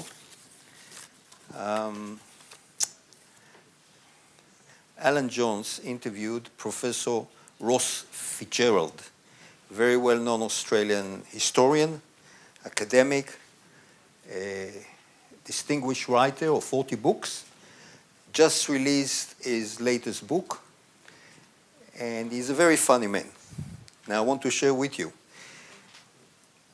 He took his friend to a Chinese restaurant, and there are a few courses, and the waiter, the Chinese waiter, bring the first course, put it down, look at them, and mumble, so far so good. He went back, brought the second course, the same thing, look at them, so far so good, and so on and so forth. So Ross decided to borrow it and to use it as a title to his book, So Far So Good. And I decided, because we have 4 courses in this course, and we are on the 3rd one, and I think so far so good. Now, as you all know, every session I dedicate, and the first session was to the fallen soldiers in Israel. The second session fell on Anzac Day, so it was for the brave young men of Australian soldiers. And now I'm going to dedicate the session to a special person. Now, as we all know, there are 49 days between Pesach and Shavuot called the Omer days. And they are quite a hard, tough days because the Jew has to practice 49 different levels of corrections. However, on the 33rd day, there's this enormous burst of light called Lag BaOmer. And Lag BaOmer is a day that was chosen by Rabbi Shimon Bar Yochai, the father of the Kabbala, and the original writer of the Zohar, as his day of passing over to next life. So in Lag BaOmer, we celebrate his death anniversary. And this is the traditional day that Jewish couple are allowed to be married in those 49 days. So 38 years ago, stand up. Keep on standing up. 38 years ago, under chuppah with Roma, stand up. 38 years ago, under the chuppah, with Rabbi Chaim Gutnik, Zichrono Livracha, a great scholar, was standing there and got married. This is dedicated to you. And the only way I can describe Roma is really, really Gita Neshuma. And by the way, Roma contributes to all those beautiful photos, and she selected and helped me in many ways. Now, Rabbi Chaim Gutnik, by the way, I'm get to fitness soon. Chaim Gutnik actually shocked me 38 years ago. He looked at me, we came to visit him, and we sat in his kitchen, and his wife are washing dishes, cleaning, blah. And he looked at me and says, "What do you mean you love Roma?" And I was, confident. Israel, 7 years in the army, I'm sitting there. Kratzen, here, there, couldn't explain. What does it mean you love Roma? He asked me again. And I truly could not explain. And it took me many years to start to understand really the question, not to mention the answer. And over 20 years ago, I decided to study Kabbalah, and there's a beautiful couple here. And Marcel and Edna, they joined me, and we studied Kabbalah. And when you studied Gematria, which means every letter has a number, we learned Ahava, love in Hebrew, adds up to 13. Deaga, to care for someone, adds up to 13. Echad, Shema Yisrael, Adonai, Echad, adds to 13. And words that have a similar numerical value are connected. And what it really means is, when you care about someone as much as you care about yourself, to pull that someone towards you with that care to become one, that's the definition of love. And it really only then, it opened my mind to what love is all about. It's not something that exists only when I say I love you, in those high feelings, emotional feelings. It exists all the time. Truly, if you care about someone as much as you care about yourself. And if you remember the last session, I said that I naturally love exercise. And I really, when I exercise, I feel one with exercise. I can't separate the two. And I advise you, you don't have really to love exercise. But I suggest you exercise because you love yourself. Now, Viktor Frankl wrote one of the most amazing books that I suggest all my clients to read. And I definitely suggest you, the one who didn't read it, Men's Search for Meaning. One of the best books ever written. And he found out, as he was in Auschwitz, that the prisoners that had meaning and purpose for life survived longer. This is the power of purpose and have a meaning in life.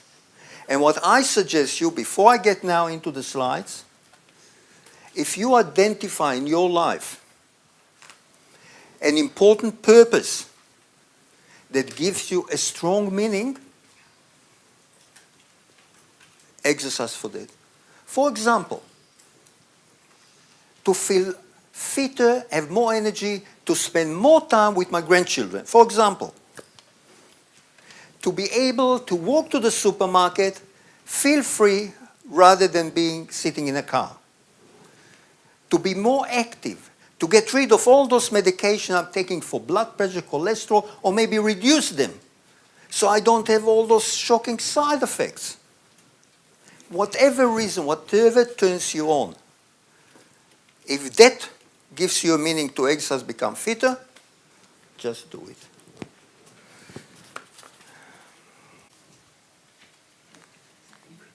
Okay, quick summary.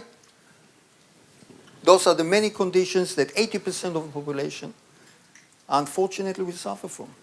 From hypertension, blood pressure, cholesterol, depression. 80% will be victim to what's called chronic diseases that are created by inflammation. So we know the chronic diseases are largely preventable. And really, you ask yourself why there are, 2 million people in this country suffer from diabetes. How come if it's preventable? So part of it, I think it's ignorance. It's ignorance. People just don't know that eating too much fruit, for example, is not healthy. Creates too much sugar in the body, and sugar creates inflammation. Eating too many potatoes or rice, too many of those condensed carbohydrates, which looks very innocent. I mean, we consider it in the past as healthy food, but when you add up to the total sugar intake a day, you are at risk of creating those conditions.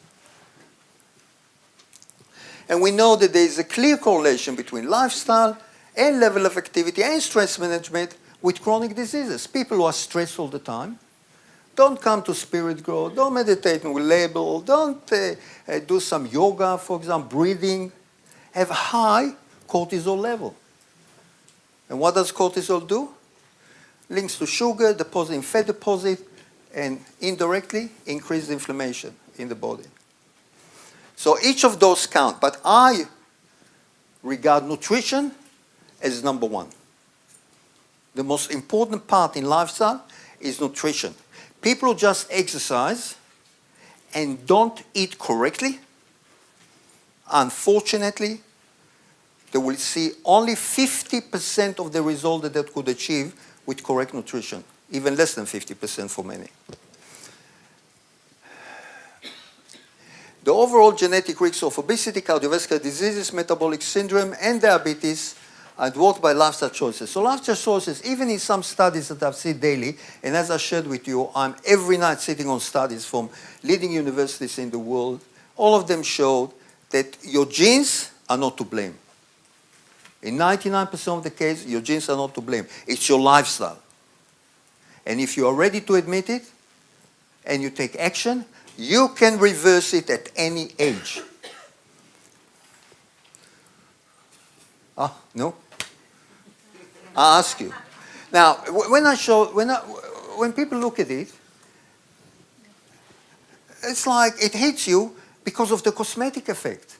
When I look at it, I look what happened inside. What happens inside? That fat deposit inside, regarded around your abdomen and your oblique, regarded as the highest risk for all chronic diseases, more than the fat in the tricep area, in your leg, in your tuchus, wherever. This is the highest risk. And we should reduce it as quick as we can to reduce the risk, even to reverse all chronic diseases.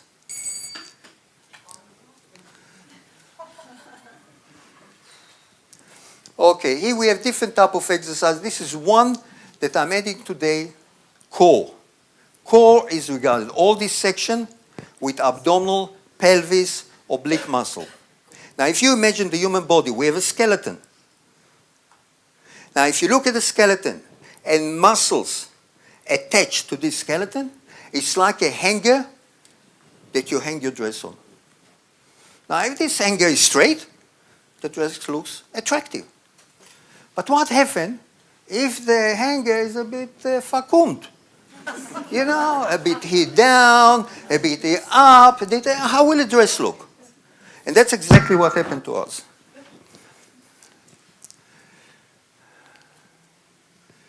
Now, core muscle strength, extremely important at any age to make sure that you balance in your walking, protects your lower back. It's against the lower back. And every exercise I do and every exercise I coach my clients is always, in every exercise, contract the core. Contract the core to develop a stronger core that gives you a stable, coordinated body. Your core stabilizes your body, allowing you to move any direction, even the bump strength, to stay in the spot without losing your balance. Good posture. Good posture also supports your breathing. You know, people who develop, for example, kyphosis from weak vertebra or weak muscles, that put pressure on the lungs, and those people will be much higher risk of develop cardiovascular diseases or pneumonia, for example, unfortunately. So here we can see aerobic exercise. Now, interval training are programs that are done with high intensity, low intensity, high intensity, low intensity. If I could give you a metaphor, an aeroplane spends most of energy takeoff. Once it gets up there, 30,000 feet and flies, the energy consumption, the fuel consumption reduces drastically. And what we do with this type of technique is that we do many takeoffs. In other words, we're burning much more energy by doing fast walks. So even if someone walks, if you go for a walk, that's your aerobic exercise. Walk the first 3 minutes normal, just breathing to get warm up, and then walk 2-3 minutes faster, or you can walk even moving your arms if you are in a park, not going on the pedestrians, flying people left and right and center, and then go slowly. Cool down. Cool down, 3-4 minutes, and then again, off you go. Okay? That will be by far more effective walk, burning more energy, increasing your metabolic rate, than walking the same pace. The same for jogging, and the same for cycling. It's called interval training. Well, my wife, Roma, God bless you, she chose that, and it looks funny. No, it's showing you all the aging cells being rejuvenated. Reversing of the aging process. Okay. Now, you will get the exercise program, and what I do with exercise, the non-exercises are really advise that you will increase at your own pace. I can't, as I said last time, I don't create a benchmark for people when I work with group. You only do it when you work one-on-one. You set goal one-on-one, you work one-on-one, you know the weaknesses, the strength, and you work out a program. But as a group, I can only give you general advice. So everyone on your programs, you just increase either the repetitions or do sets. And I'm referring to the strength exercise. So for example, people who are able to do 10 push-ups should every second day increase it to 12, 13, and even try 15. Every person that is doing, let's say, 15 squats will increase it to 20 or even 25. Or do 15, but if they did 2 sets, to do 3 sets. Just keep on pushing yourself up, improving, keep flowing. I add up an exercise to improve your core. And I can demonstrate very quickly. And what you do, you go down on your forearms and you stabilize your body. You contract every muscle in your body. You contract your legs, your buttocks, your abdomen. You don't do this. You don't do this. You stay straight, stabilizing your body through total muscle control. And obviously, keep breathing. Okay, now, for beginners, I suggest even doing it 10, 15 seconds. For people who are already experienced, try 30 seconds. For advanced, the idea is to get to 1 minute. Now, obviously, there are harder variation of the same exercise. You can do it on a feed ball as well. And last session, I'll bring a feed ball here, the round big ball, and I'll show you some exercises that you can use a feed ball at home. You don't have to go to gym. You can do plenty of things at home. Okay? And one of them would be this exercise with the feed ball. Thank you. Who could spend all night listening to Sim and watching him? We will arrange that.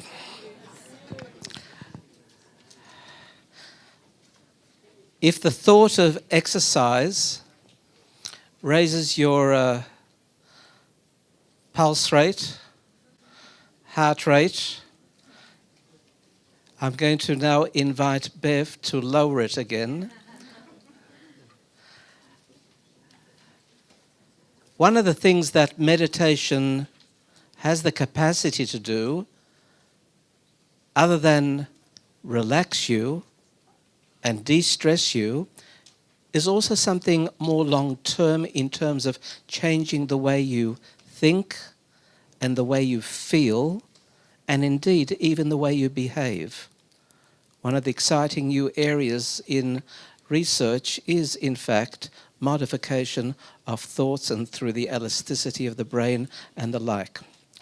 So I'm going to ask Bev to share with us this evening some of the introductory thoughts to this possibility.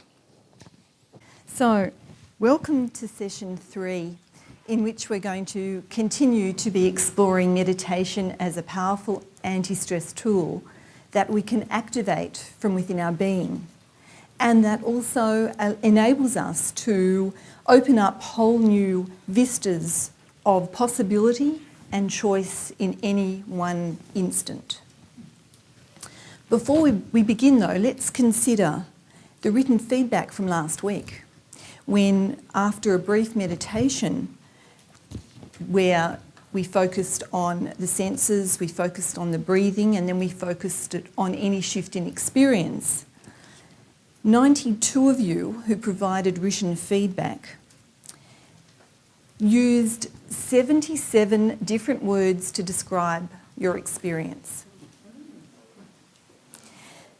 The most commonly used word was calm, which was featured in 42% of responses, followed by peace in 36%, relaxed in 17%.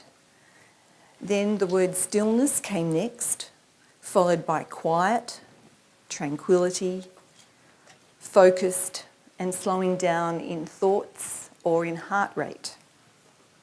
After that, the remaining 69 words were wide-ranging, from vibrating energy, connection, enjoyment, warmth, thoughts flowing in and out, to strength, relief and oneness. So overall in this group, 93% of you described a discernible shift towards a comfortable response, and 7% of you noticed an uncomfortable one, evidenced by the use of the words annoyance, resistance, frustration and anxiety.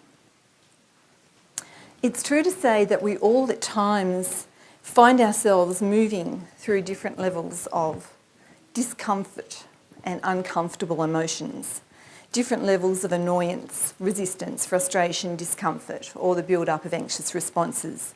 So tonight, we are going to be exploring ways to adjust our focus to accommodate any of the responses that we are noticing.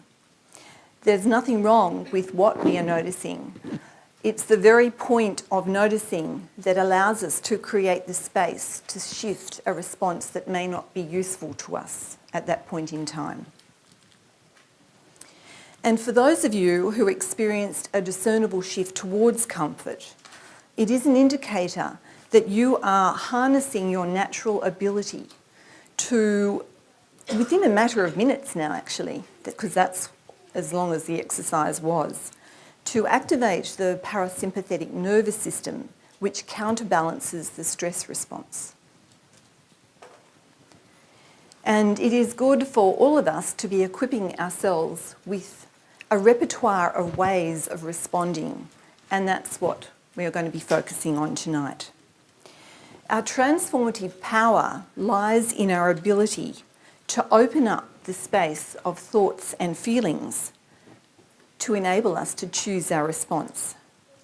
However, the steering wheel of our mind has two natural biases that keep taking us in the one direction. In the first instance, most of the thoughts and feelings that we have today, we had yesterday, and the day before that, and the day before that. So there is a bias in how we think and feel, and so it's no wonder that at times we notice ourselves not finding things being different. The other natural bias that we have in our mind is that the human mind has a natural tug or a pull to be focusing on bad case scenarios. And this is normal and it's natural, the concerning what if questions. And we tend to ask these questions as our first port of call. And it is important that we do. The exploration that we are on together here is not about overriding the thoughts and feelings that we do need to be paying attention to. However, what we are doing in this room are developing new ways of looking at things, so the possibility exists that we will find ways of managing the thoughts and feelings in a more efficient and effective way.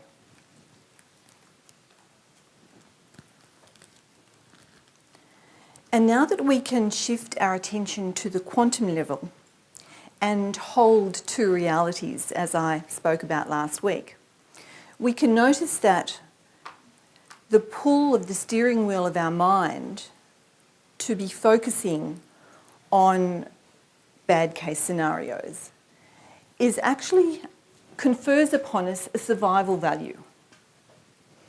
And it is useful in that sense. But what if we want to do more than survive? We want to be able to open up the field of possibility and to create space where new and useful thoughts and feelings can occur spontaneously. And meditation is a fertile ground where this can occur. So let's begin with a guided meditation in which you can choose to leave your eyes open and only close them when you notice yourself shifting into comfort. So make any adjustments to where you are seated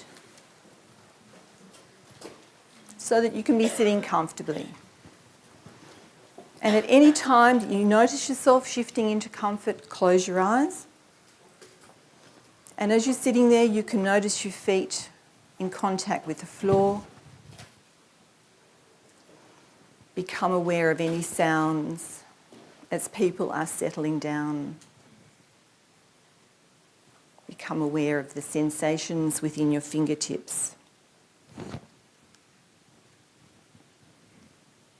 Notice any expansiveness occurring naturally in the space of the breath.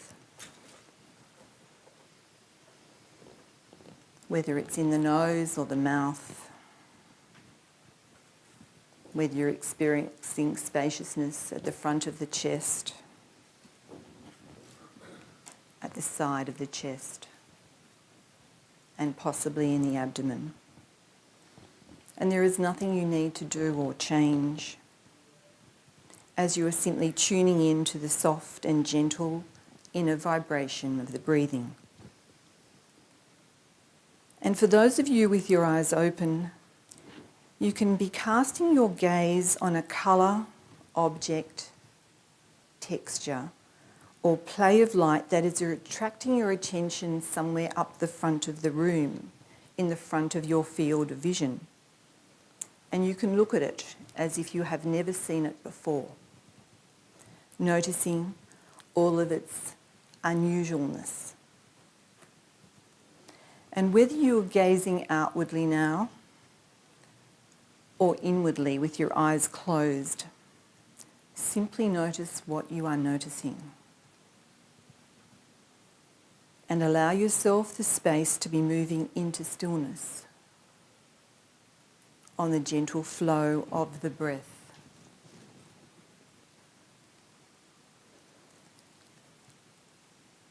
And notice the stillness in the movement. This is the space of your inner pause or refresh button.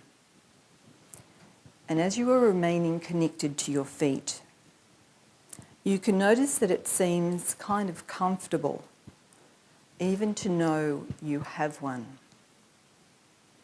And I would like to share with you how different people choose to activate their inner pause button.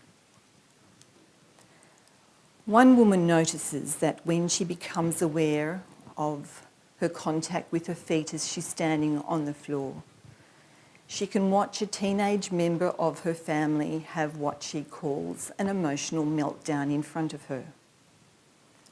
She can also notice, as her feet are connecting with the floor, that she doesn't get caught up in the drama. The emotional outburst is over sooner than usual, and they simply move on. This woman is a teacher in a high school, and in the course of any one day, she connects with her feet, activates her inner pause button, and manages whatever she needs to manage.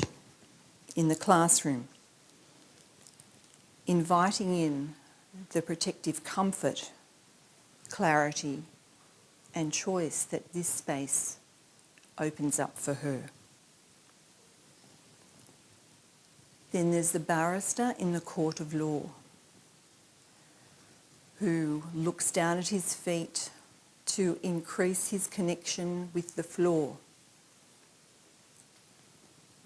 He rebalances his place and space, clears his mind, and then looks up at the judge and jury and comes to his final argument in the case. Another woman uses her inner pause button as she's sitting in a car waiting to pick up her children. She then finds that she can be relaxed and the fully present mother that she wants most to be at that time of day. And each night on his return home, a man stands connecting with his feet to the textured doormat in front of his door. He is engaging his pause button.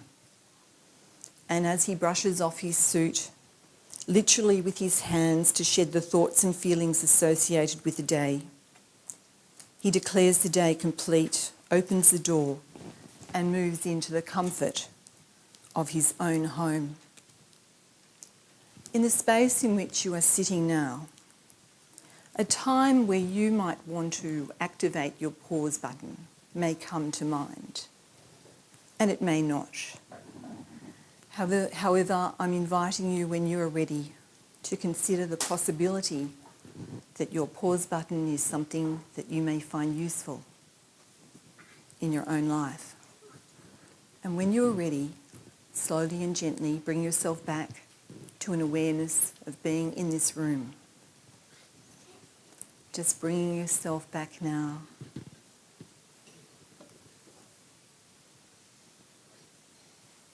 To being aware of sitting in your chair. And I'd be very interested to find out what your experience was like sitting in the chair. There's some paper underneath your chair, and if you wouldn't mind writing in a word or two what your experience was like, and if you did have a sense of a time where you could use your inner pause button, I'd be interested to find out what your experience was with determining what could be useful for you. So just in the next moment, if you'd like to give me some feedback on your experience. And perhaps I could bring your attention back now, because we don't want the bell to be ringing soon. I'd like now to give you your home assignment, which is this week to find a jar, preferably with a lid. It will be your aha jar. And I'd like you to put it somewhere in your environment where its spaciousness speaks to you to fill it up with something. Dr. Daniel Lewis describes the aha jar as being for the purpose of capturing those moments that might otherwise be forgotten. And what he writes in his blog that he has on our Lewis Institute website is, now every time I experience a moment of wow, I post myself a note and place it in the jar. In this way, I capture the joys of life and I can revisit the joys anytime I please. And I have special permission to read one of his posts.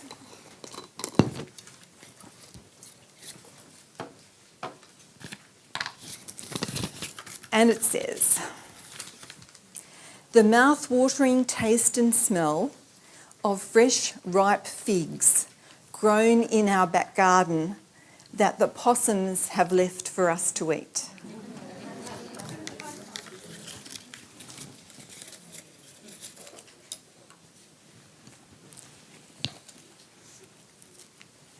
Creating a repository for the thoughts and feelings that we choose to remember enhances the health of our brain, our mind, and our body.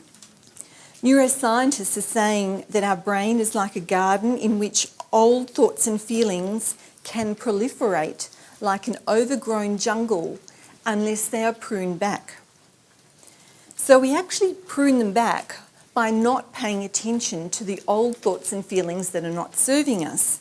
And the glial cells in our brain literally prune back the pathways that are not being used and makes room in our brain to grow new connections and to strengthen and speed them up in the process.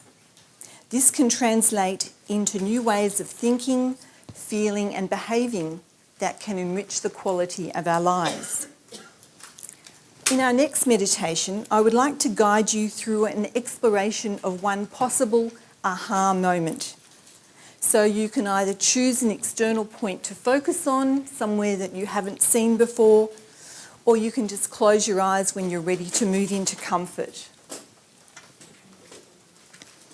So this is a guided meditation. Imagine you are strolling somewhere pleasant, where there are other people in the distance, and you notice someone coming towards you that you clearly don't know. They are smiling at you, smiling in a way in which the corners of their lips are widening beyond what is a cursory and polite smile. And as they get closer, you notice how the bunches of the muscles of their cheeks are pulled up high and wide to allow the smile to broaden even more. You notice their complexion is glowing. And as you pass each other by, you pause. You connect with your feet and the warmth of the inner glow you are experiencing that may be flowing through your being now. And as you bathe in a heartwarming glow, you can recognise that this is a moment you want to harvest and store in the repository of your aha jar. And you might wonder what it is like to be that stranger who chose you as the stimulus in their field of awareness.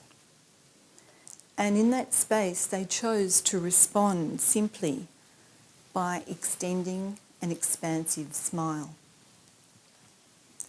You might marvel in the space of possibility that you are now creating, what it might be like for you to be that stranger.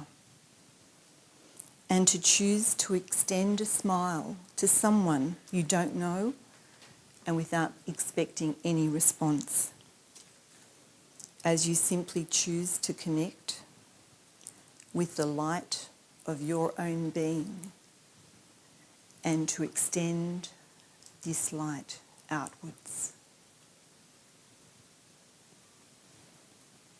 And I'll just give you a moment just to be in your own space now, in the space of your inner pause button, to integrate whatever is useful to you from sitting in the spaciousness of your inner pause button.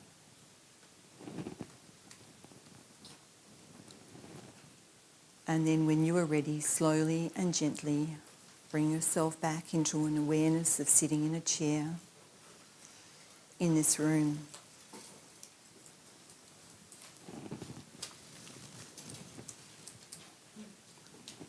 Just bringing yourself back now slowly and gently to a full awareness of being in this room.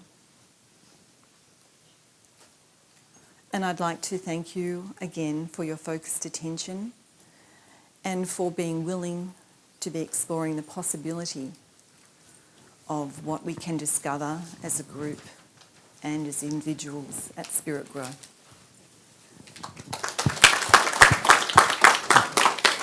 Thank you very much, Bev. Wouldn't it be nice to have a tape from Bev next to our beds just before going to sleep? Some of you already preparing for that, I can see. For the final 5 minutes, we have another act here, and it's called How Do You Put Back Glass into its Format After It's Shattered into Pieces? But for that, we need Menachem to use his Kabbala, and he's not here at the moment, so I'm sorry. That's for next week. Don't worry about it, babe. Leave it. Lauren, how are you? Good. I'm glad to see you. Everyone's been waiting for over 2 hours just for you to provide the posture for the week so that we can all actually get the elasticity of the body. Could you come and share with us? Yes, of course. I think my mic is working. Yes. Hopefully you can all hear me. Hello, everybody. Thanks for coming along. For those of you that I haven't met yet, my name's Lauren Schneeweiss, and as Label mentioned, I'll be taking you through the yoga component of the course. So this week I'll be showing you another posture, one of my favorites. So the posture is Warrior 2. Really wonderful pose to strengthen your arms and your legs. So I'll explain and go through the key alignment points and how to get into the pose. So you'll start by taking your hands to your hips, and then you'll take your feet about 1.5 legs distance apart. So you'll spread your feet wide, and then you'll take your right foot out 90 degrees, so your toes are facing towards your right. You'll then take your left toes in slightly, and just another alignment point here, having a look to see that your right heel is either in line with the left heel or the center arch of the foot. And then just really feeling like you can stand up tall here, lengthening through the spine and really engaging your core by drawing the navel in and up here. And then you'll spread your arms out wide, take them to shoulder height, inhaling here. And then as you exhale, you'll take your shoulders back and down away from the ears. And just setting up here, really feeling like you can ground into both of the feet, both of the legs here, feeling nice and strong. And then as you exhale, you'll start to lunge into your right knee. So lunging into your right knee, we only want to go so that our knee is stacked directly above the heel. So you might notice it comes forward a little or it's a little bit back. Just try and get it so that it's stacked above the heel. And then from here again, sucking in your belly to engage the core in this pose and really spreading those fingers wide. So imagining you've almost got marbles in between each of your fingers. And you can either look ahead or you can look over your front middle finger if it's okay for your neck. And just gazing above the middle finger and just taking slow, deep breaths here, feeling nice and strong through the arms and through the legs. And just remaining here for about at least 5 breaths. 5 breaths or more, the longer the better. And it's a really great pose as well to tone the abs as well, the abdominal muscles. So we'll all walk out with 6 packs if that's something you're looking for. And then you'll begin here and just having a look to see that you can see your front, your right big toe and second toe. A lot of the time our knee tends to come in towards our knee tends to come away. So what you want to do is take the knee back so that you're able to see your front big toe and second toe. And then from there, you also want to look over your back hand just to see if it's in line with the front. If not, if it's raised below, just raise it higher. Again, taking your shoulders back and down away from the ears. And then to release, you'll just straighten through the legs, take your hands to your hips, and then you'll pivot the right foot in, take the toes in, and then you'll go over to the other side. Repeating on the other side, so taking your left toes out, right toes in, inhale to raise the arms to shoulder height, and then exhale, engaging the core and lunging into the left knee and looking over the front middle finger. So that's your Warrior 2 pose. Try and give it a go, staying for at least 5 breaths. And any questions, anything like that, feel free to email me or ask me. Really happy to have a chat with you all. And thank you for listening. It's amazing what she packs into 5 minutes. That's really terrific. Thank you so much, Lauren. It's been another wonderful evening. You have received these little slips which ask you to provide just a few comments so that we can utilise them. Next week we're going to get feedback sheets, your overall vantage point, so we can actually plan for the future. Want to wish you a really wonderful week, and may your soul manifest within you. Have a lovely evening and a lovely Lag BaOmer.